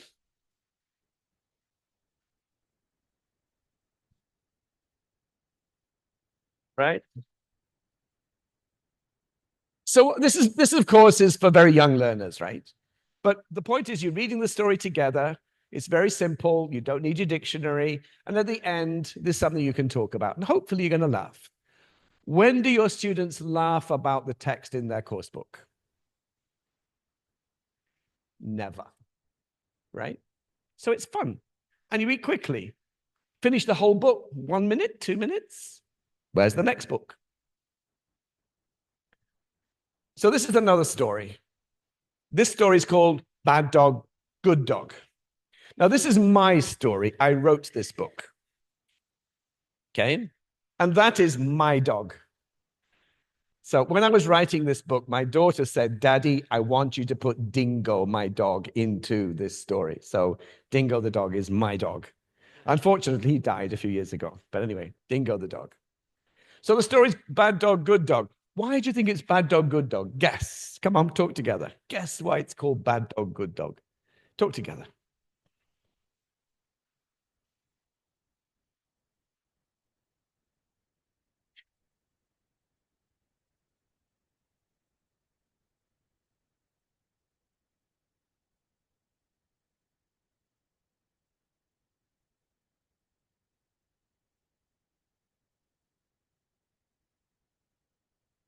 Okay. So, bit of pre-reading, bit of thinking, bit of schema building before we start. So, at the beginning of the book, we have some vocabulary. Of course, this is for beginner level students, right? Beginner level students, really, really low level. So, before we read, we're teaching some vocabulary to hit, take a dog for a walk, brother, dog, game, gate, da, da, da, da, da, right? And we're teaching the characters. This is to help before they start to read. So, as you read this story, I want you to first read the story, but secondly, I want you to look at the language that's used. What grammar is used? What vocabulary is used? And what you will notice, this book, I think, is about 800 words long. but it only uses 75 different words, only 6 verbs. And it comes again and again and again and again. You'll see the patterns, right? So let's read the book. Now, we've got 2 characters, Yoon Hee, that's the girl, she's Korean. And Ji Sung is her brother, right? They're Korean names. Off you go. Now, when you finish the page, put your hand up and I'll go to the next page. This will take about 5 minutes. When you finish, put your hand up.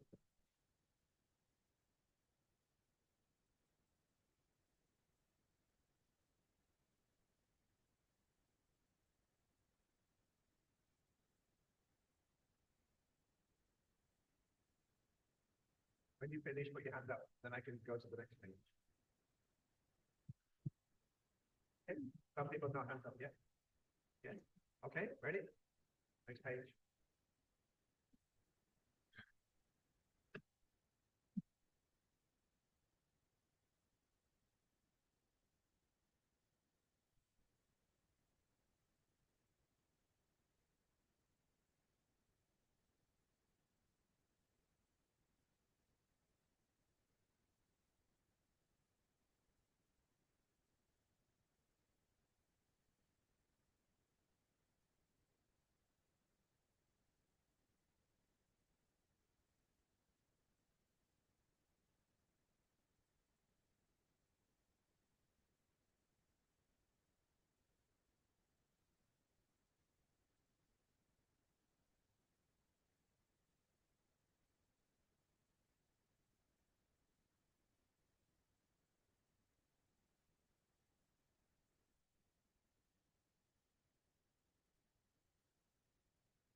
What happened there?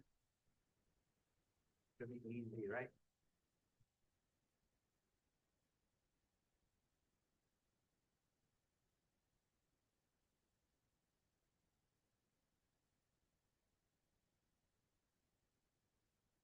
I think you can all guess.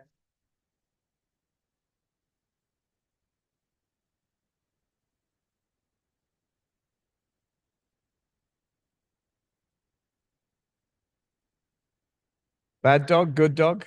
What do you think? Talk together. Bad dog, good dog. Talk together. What do you think? And why? And why? So it's okay to steal? Bad dog.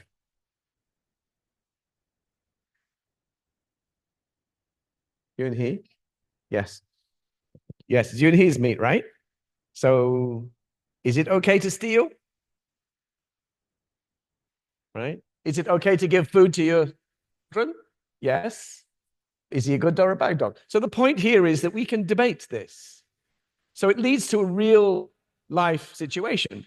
Do you know situations where we do something that's bad that's trying to help someone? Is it okay to do something bad that we're trying to help someone? Right? So it can lead to real discussions among, say, the students. Do you know a similar situation to this, where somebody's done something bad, but actually intention was good? So this leads to real speaking and talking about their lives, not just about the story, not just what did Dingo get? Where did he go? Who was playing with the game? Not those questions, but something deeper, where you could really talk about something. So what you notice from this is that when you were doing this, you didn't need your dictionary. You were focused on the story. And maybe this was the first English book you read in your lifetime.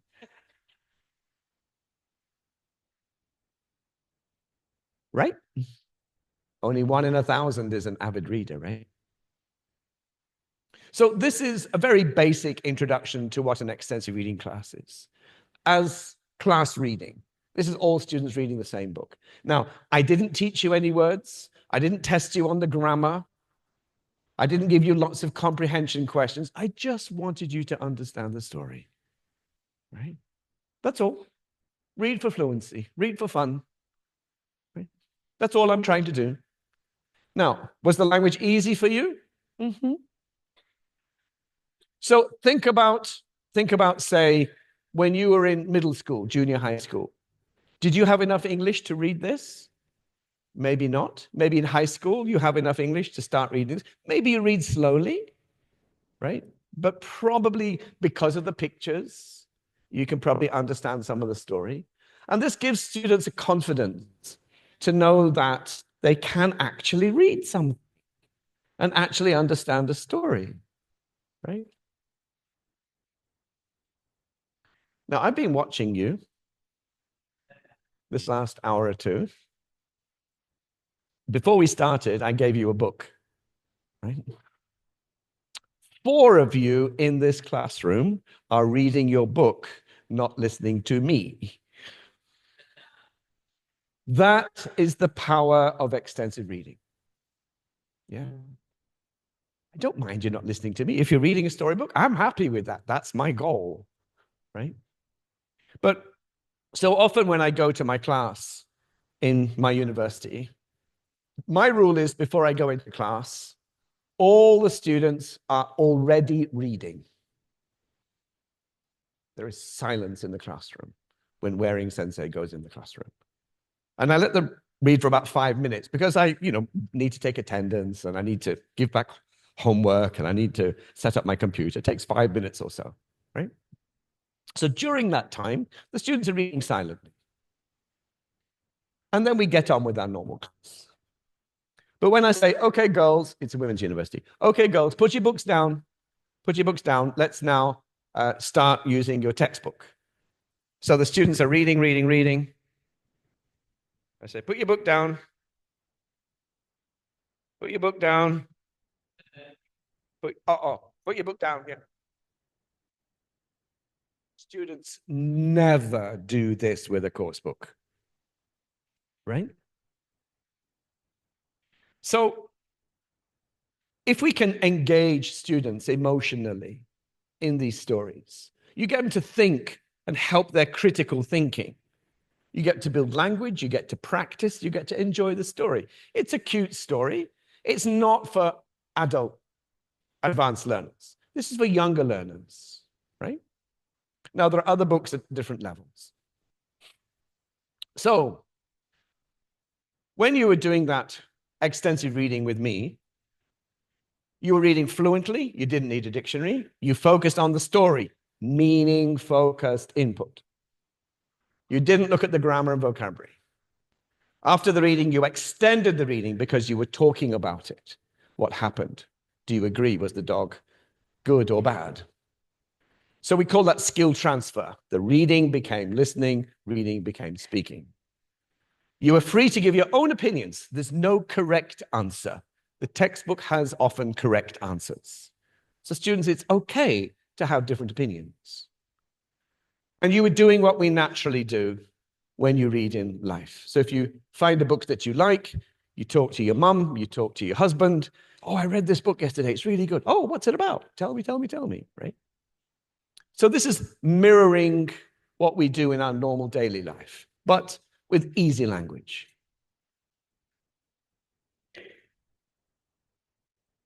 Time to discuss. What did you think of the class? Would it work in your school if you have a book at the right level? Would the book be easy or difficult for your students? The book before. What did you notice about the language used? Could you use this type of story? Maybe not this story. Could you use this book in your classes?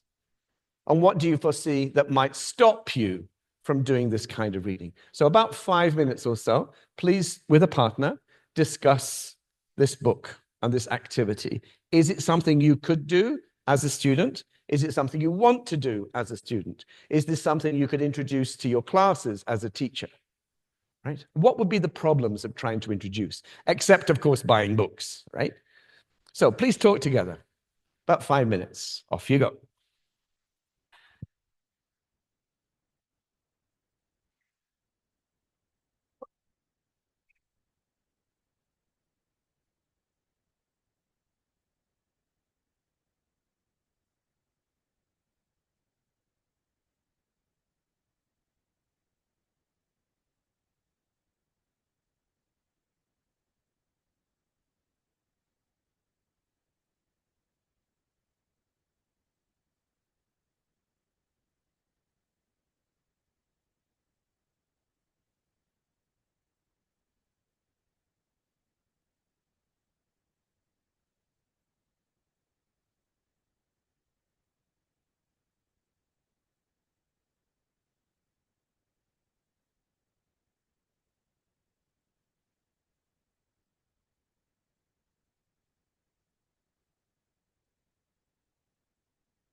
Do you think this might work in your class if you have a book at the right level? Do you think your students or you would like to do this? Yes? No? Yeah? Generally, yes, right? Okay. I'm sorry, I gave you my cough. Yeah. So, do you have any questions? I'm sure you have lots of questions in your head, right? I hope I've convinced you that extensive reading is important. As I said, extensive reading is the glue that holds everything together. If you're meeting lots and lots and lots of language, they're going to deepen that knowledge, strengthen that knowledge. They're going to build reading speed, build reading confidence. So it's really important that we do this. And importantly, students do better on tests. A lot of evidence that shows students who do, for example, 100 hours of test preparation or test preparation plus extensive reading, every piece of research says the ones that do test preparation, extensive reading, do better. Why is that? Well, one, they can read faster. They can actually finish the test. They don't have to guess.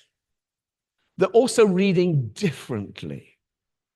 Differently. Let me explain. When you read faster, your comprehension and your brain change in the way that you process language. When you read faster, your brain thinks differently. Let me give you an example. Maybe this morning at breakfast, you were talking with your wife about something. You said, oh, we were talking about a movie. And you can tell me what you said. You remember the meaning.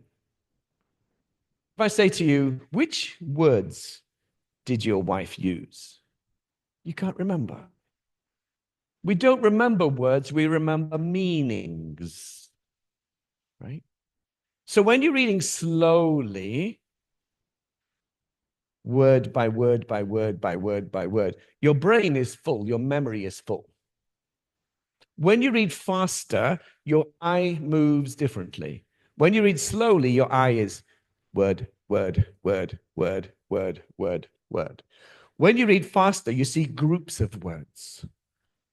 The old man took his dog to the park. Now your brain's thinking of 3 things, not 9 things. You now have space in your memory to think beyond the text. Why are you going to the park? What's he do there? Right? A lot of questions on tests nowadays are not literal questions. What was his name? What time did he go? A lot of questions nowadays are inference questions. What did the man mean when he said da, da, da, da, da, da? Now, the answer's not in the text, right? You have to think deeply about the passage. It's another level of comprehension. Those inference questions are on tests, lots of them recently. So if students can read faster, they can think at the inference level, not just the literal level. Therefore, they can answer those questions. And that's why students' English goes up on the tests, because they can read faster and they can deal with the more difficult, higher level comprehension skills. So, any questions, anybody? Stupid questions are okay. What's a book? That's okay. Does anybody have a question? Yes. My name is Eras, and I think the only problem I have is a very limited time in teaching reading. How should we divide into the course book and the easy or fun book? Thank you. The first thing you can do is shut up. We teach too much. Way too much. Too many new things. Put your textbook to one side and get some communication. No, you may not have time, you say, but a lot of the classroom time is dead time. What do I mean by that? So if you have students using a course book and you say, okay, everybody, page 16, read the text, then do the grammar, then do the vocabulary. All the students are sitting there 15, 20 minutes silently in class. That is such a waste of time. Get them to do it for homework, right? Tomorrow morning, I want you to be ready to answer questions about page 16. You have already read it. You have already done the exercises. Flip the classroom. Move the boring clerical stuff outside the classroom. In the classroom, you can get them to really read, or you can get them to discuss and have more communication in class, right? So you said to me, you don't have time. It's a problem. Speak to your course designer. Get them to change the way the course is designed. How can we add the reading in? Could we give them the reading for homework? Start off in the class and eventually ask the students to read about 1 hour a week. 1 hour a week will double their vocabulary. I'll say that again. 1 hour of reading outside the class will double their vocabulary. There's no course book that can do that. So talk to your course designer. Change the way you think about your classes. Maybe there's some bits in your book that they just don't need. You just cut it out. Give some reading to do. Yeah? Or listening. Okay. Any other questions? Yes. The first question is that could you please tell us what kind of subject did you or do you teach currently? What do I teach? Okay, so I used to teach general English. I don't teach at my university in Japan now. I left 2 years ago. So I'm now doing almost permanently touring around Asia, talking to people. But I would have a general English class, just an ordinary general English class. General English, yeah. Can you?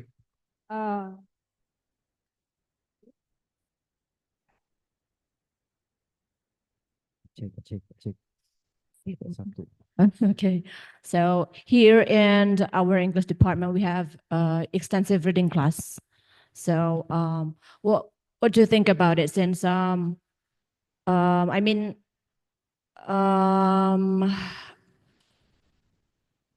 we had a semester for extensive reading class. Is it necessary to have that kind of subject, or what do you think?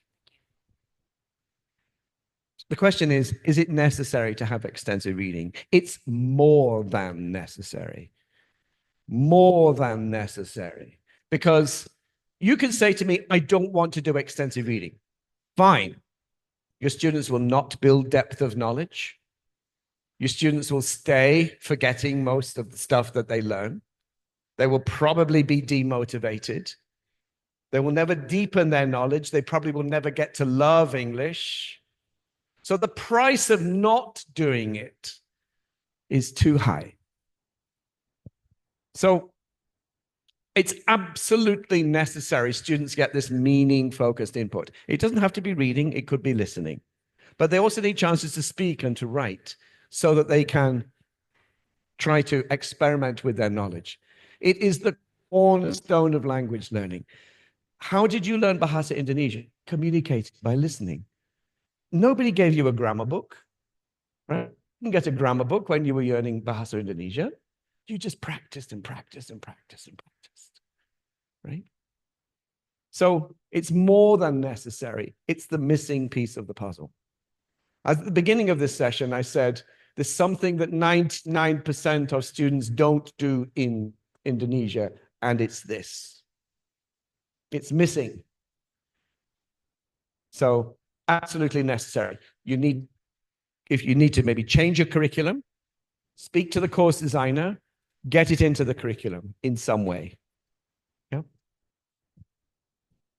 Yes, but it needs to be in every year. Every year, every semester needs extensive reading. So if you're a beginning level learner, like a complete beginner, you're just learning the alphabet, of course you can't do extensive reading. So you have to learn the very, very basic, maybe 200, 300 words, the alphabet, and then you can start with the important case book, right? You could start nice and easy. Start with the easy books. There are books that are published that have no words in them, or one word per page. So there's a starting place that you can have. But you need to read lots and lots.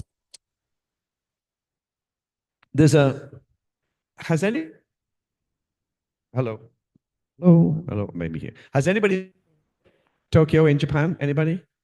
No? Oh, please go to Japan now. It's really time to go. But if you do go there, there's a school in Tokyo called SEG, S-E-G. And they have 29 extensive reading classrooms. Each room has between 15 to 20,000 books. An additional library of 500,000 books. Their students don't go to Tokyo University. Their students go to Harvard, Cambridge, Stanford. Many of those students read 1 million, 2 million, 3 million, 5 million words a year. It's very clear to me there's a direct relationship between the amount of language you meet and your English ability. If you don't meet enough language, you will not raise your ability. If you're just learning pieces, you're going to forget. So it's absolutely vital they have this meaning-focused input. As you remember, on the 97% of our teaching is language focus, right? Wrong balance. Let's balance properly. So yes, every semester, every student should be doing it. Now, when you get to the really advanced level, you might want to transition to very easy native text, maybe academic texts. But if you're dealing with academic texts, let's say, for example, in dentistry or something. Oh, sorry. Yeah. Oh, I'm holding that. Okay. So if your students are doing some academic work, engineering, science, or something, pre-teach the vocabulary for that. But even in those special topics, there's about 2,000 general words in English that appear in every topic. The same 2,000 general words appear in dentistry, engineering, avionics, biotech, hairdressing. They have the same words. And they need to master those basic words before they move to the advanced level. Yeah? So every class needs this. Okay. Any other questions? Complaints? I see some questions from online participants. From vocational students.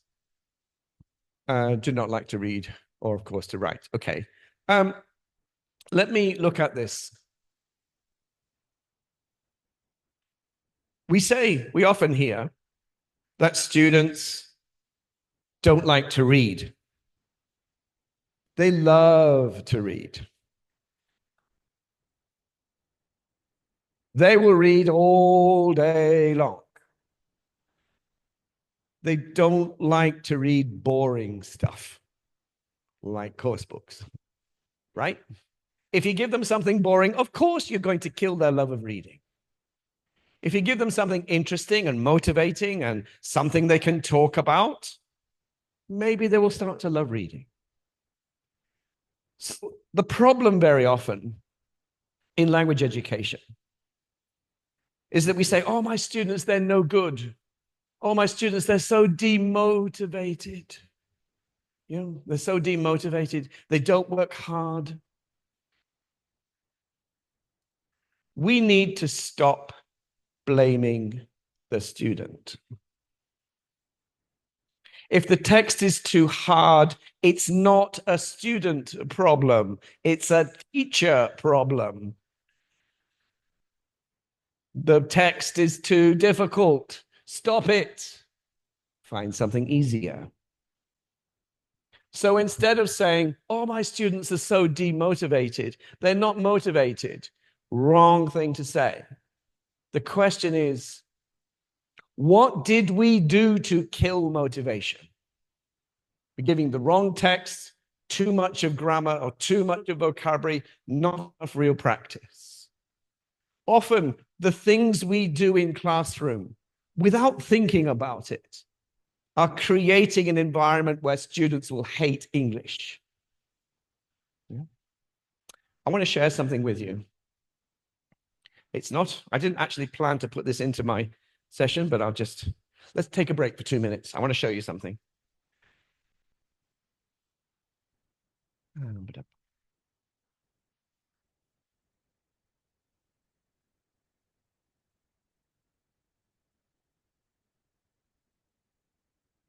Maybe this one.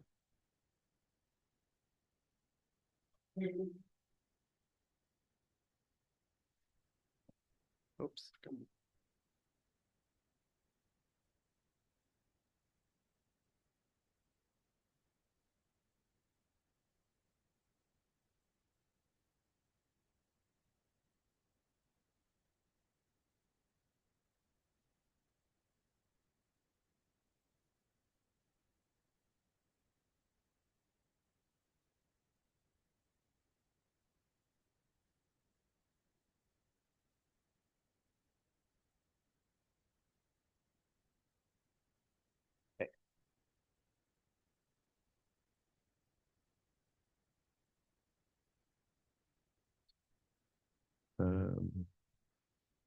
Okay, so this is the slide. I was just referring to this, yeah. So why are my students so unmotivated?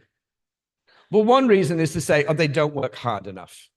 Or you would say they're unmotivated. Or you say they don't understand the topic. Or they say their English level's too low. No. They will work hard if they feel they can learn something. If they feel something is achievable, then they will learn.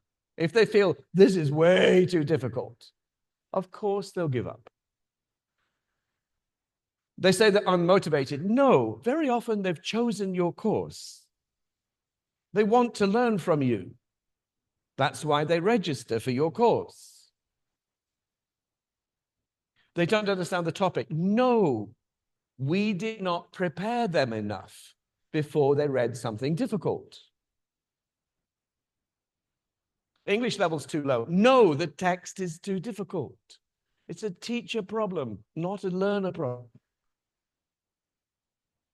So the root problem often is the text is inappropriate, right?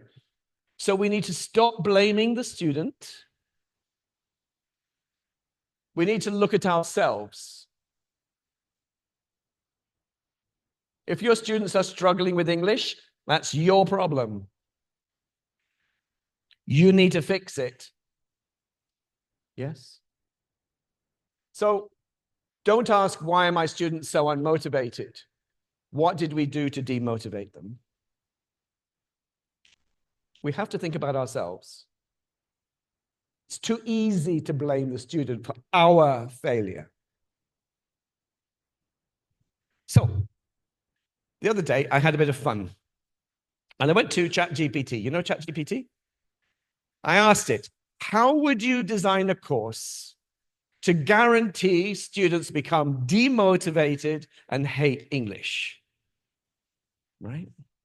How would you design a course so students are guaranteed to hate English? And this is what ChatGPT said. Overemphasize grammar and drills. Too much grammar, too many drills. Ignore learner needs and interests. We just do what we want, not what they want. Minimize interaction and communication. Students don't speak together, they don't communicate, they don't write, they don't listen, don't really communicate. Provide incomprehensible input, stuff that's way too difficult. Give no feedback or negative feedback, like, you're a bad student, don't do this, red pen, pen. Create a negative, maybe high pressure learning environment. Test. Ignore cultural context, avoid using technology, overload them with information. Here's some new grammar, here's some new grammar, here's some new grammar, here's some new grammar, here's some new vocabulary. Can't keep up, right? Isolate the language skills. Don't have reading become writing. Reading is reading, writing is writing, speaking is speaking. No, integrate them. Reading becomes writing, reading becomes speaking. Never review or reinforce previous learning. That's the forgetting curve. Give inconsistent and unpredictable assignments.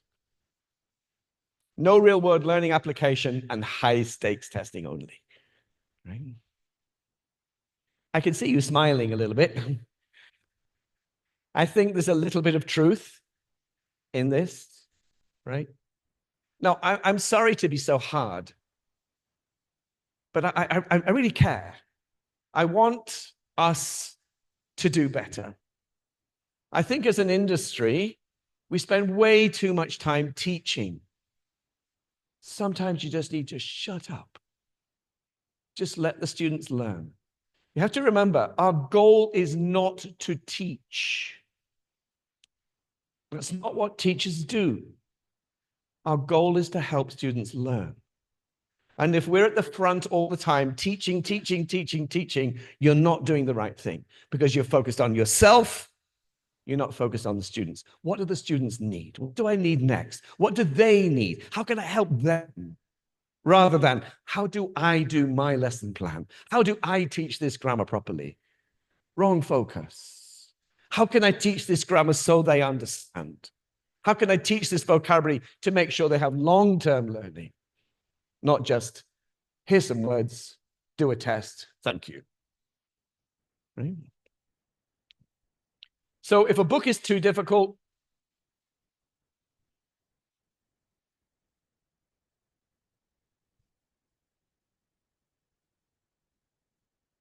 but what do we mean? Oh, there's a typo here. Sorry, the words. I do beg your pardon. There's a typo there. So we've done this game before.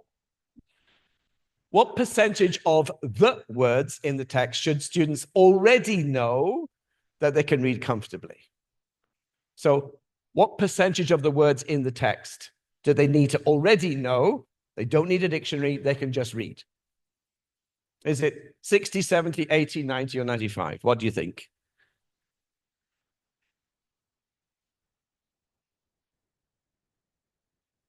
95, okay. Not 60, not 90, not 70. You played this game before. And nope. So let me give you an example. So here's a reading text. Try to understand this. 50% of the words you don't know.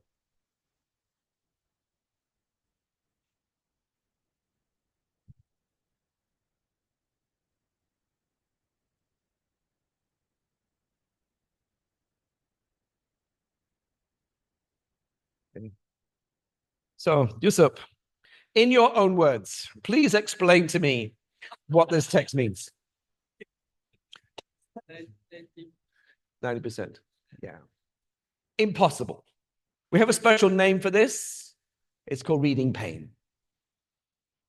How about 60%, 70%?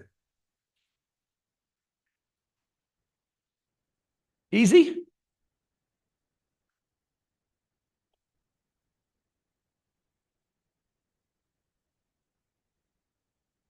This is about the difficulty level of most high school and university texts in the course books. About 30% of new items. So they need their dictionary. And they read slowly. How about 80%?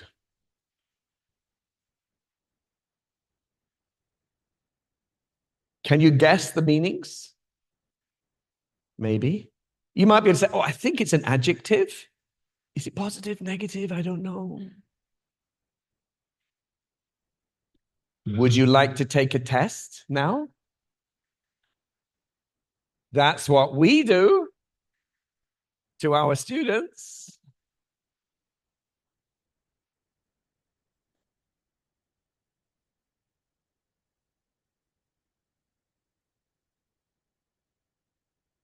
You have enough words.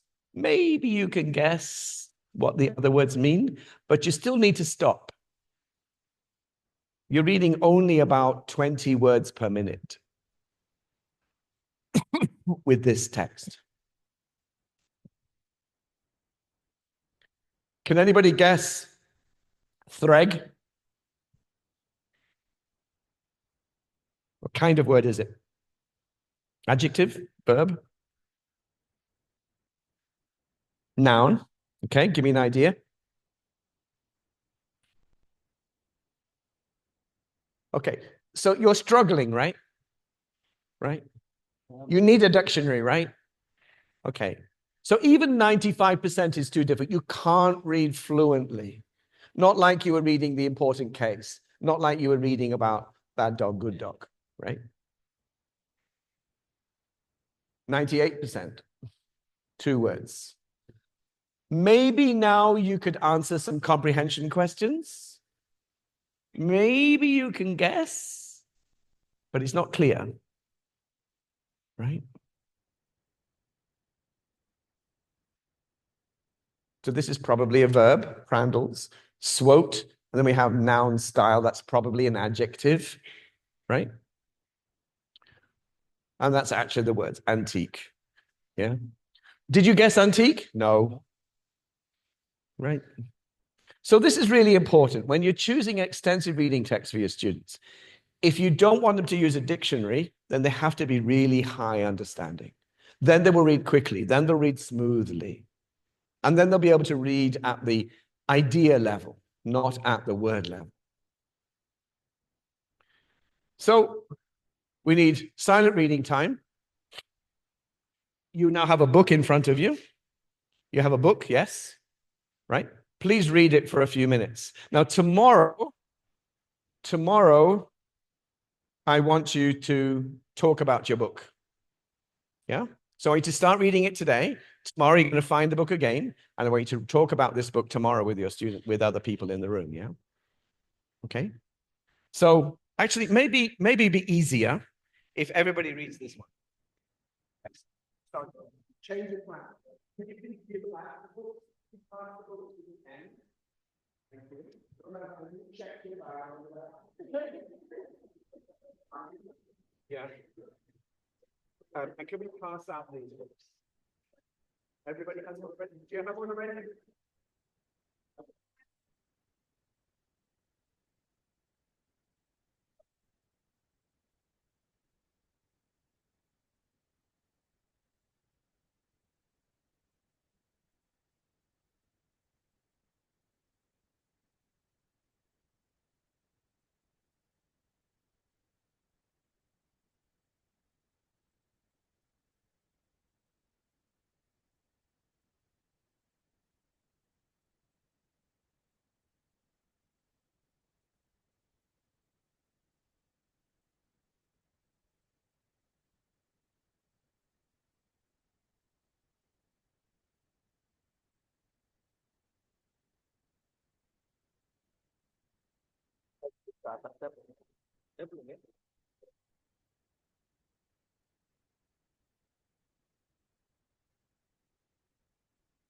Cek di atas. Isi lagi di bagian itu. Kalau speak.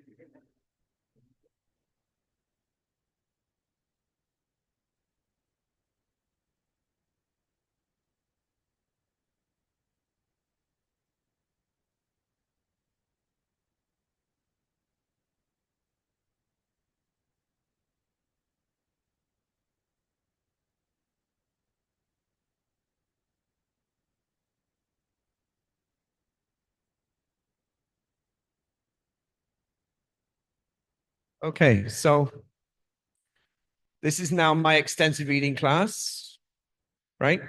So start reading. Now, I'd like you to finish this book tonight for homework. It's not long. It maybe take you 5-10 minutes. It's not long, right? So, and tomorrow I want you to discuss it, right?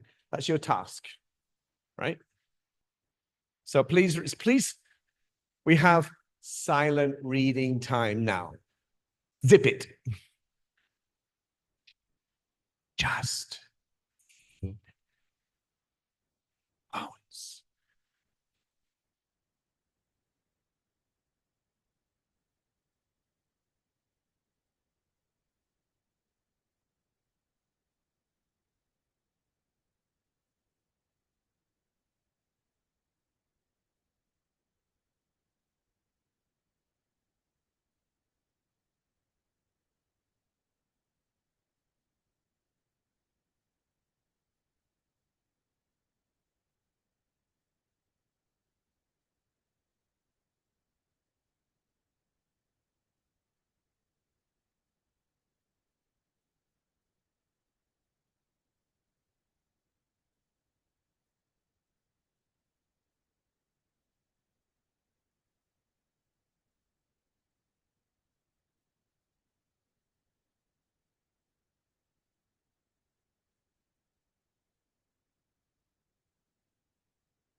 books down. You have, and some of you haven't. Right. I just want to mention something I noticed, and it's a tip I want to give to your students. I was watching some of you read. I'm just paraphrasing. I was watching some of you read the book, and you were moving your mouth like, right? It's very common for people to do so. Please don't do that. It's not a good idea. If you're doing reading like this for pronunciation practice, well, that's fine, right? But there's a reason why you shouldn't do that. The reason is our brain can understand language from reading faster than we can speak. We can understand like 300 for a native level, but the spoken is only about 150. So what happens is by moving your mouth, it slows down your brain. You're not reading fluently. So try to zip your lip, all right? So please finish the story for tomorrow. At the beginning of class tomorrow, we will discuss this. Now, if some of you here have a friend who's coming tomorrow, who is not here today, please speak with Asep, and maybe we can give you an extra book, right? So I want to summarize now. I know I'm competing with lunch, so I want to leave you with one thing. I hope today you understand now the importance of extensive reading and why it's critically important as the glue that holds together all the teaching. Please speak to, if you're a teacher, speak to your head teacher, speak to your school, do what you can to bring something in. Maybe start with one class and then move to 2 classes, 3 classes. Don't introduce extensive reading across school straight away. You'll probably make some mistakes, right? You might find the wrong material, high, too low, and so on. So learn yourself as a teacher. And maybe experiment in your class, collect some data. Ask the students before they read, what do you think about reading in English? What's your attitude to reading in English? Get them to do extensive reading. And then at the end of the semester, measure their level. Almost certainly, confidence and motivation will have increased, right? And that's good data for you to publish an article or for you to talk to other people in your department. And people say, oh, it's no good.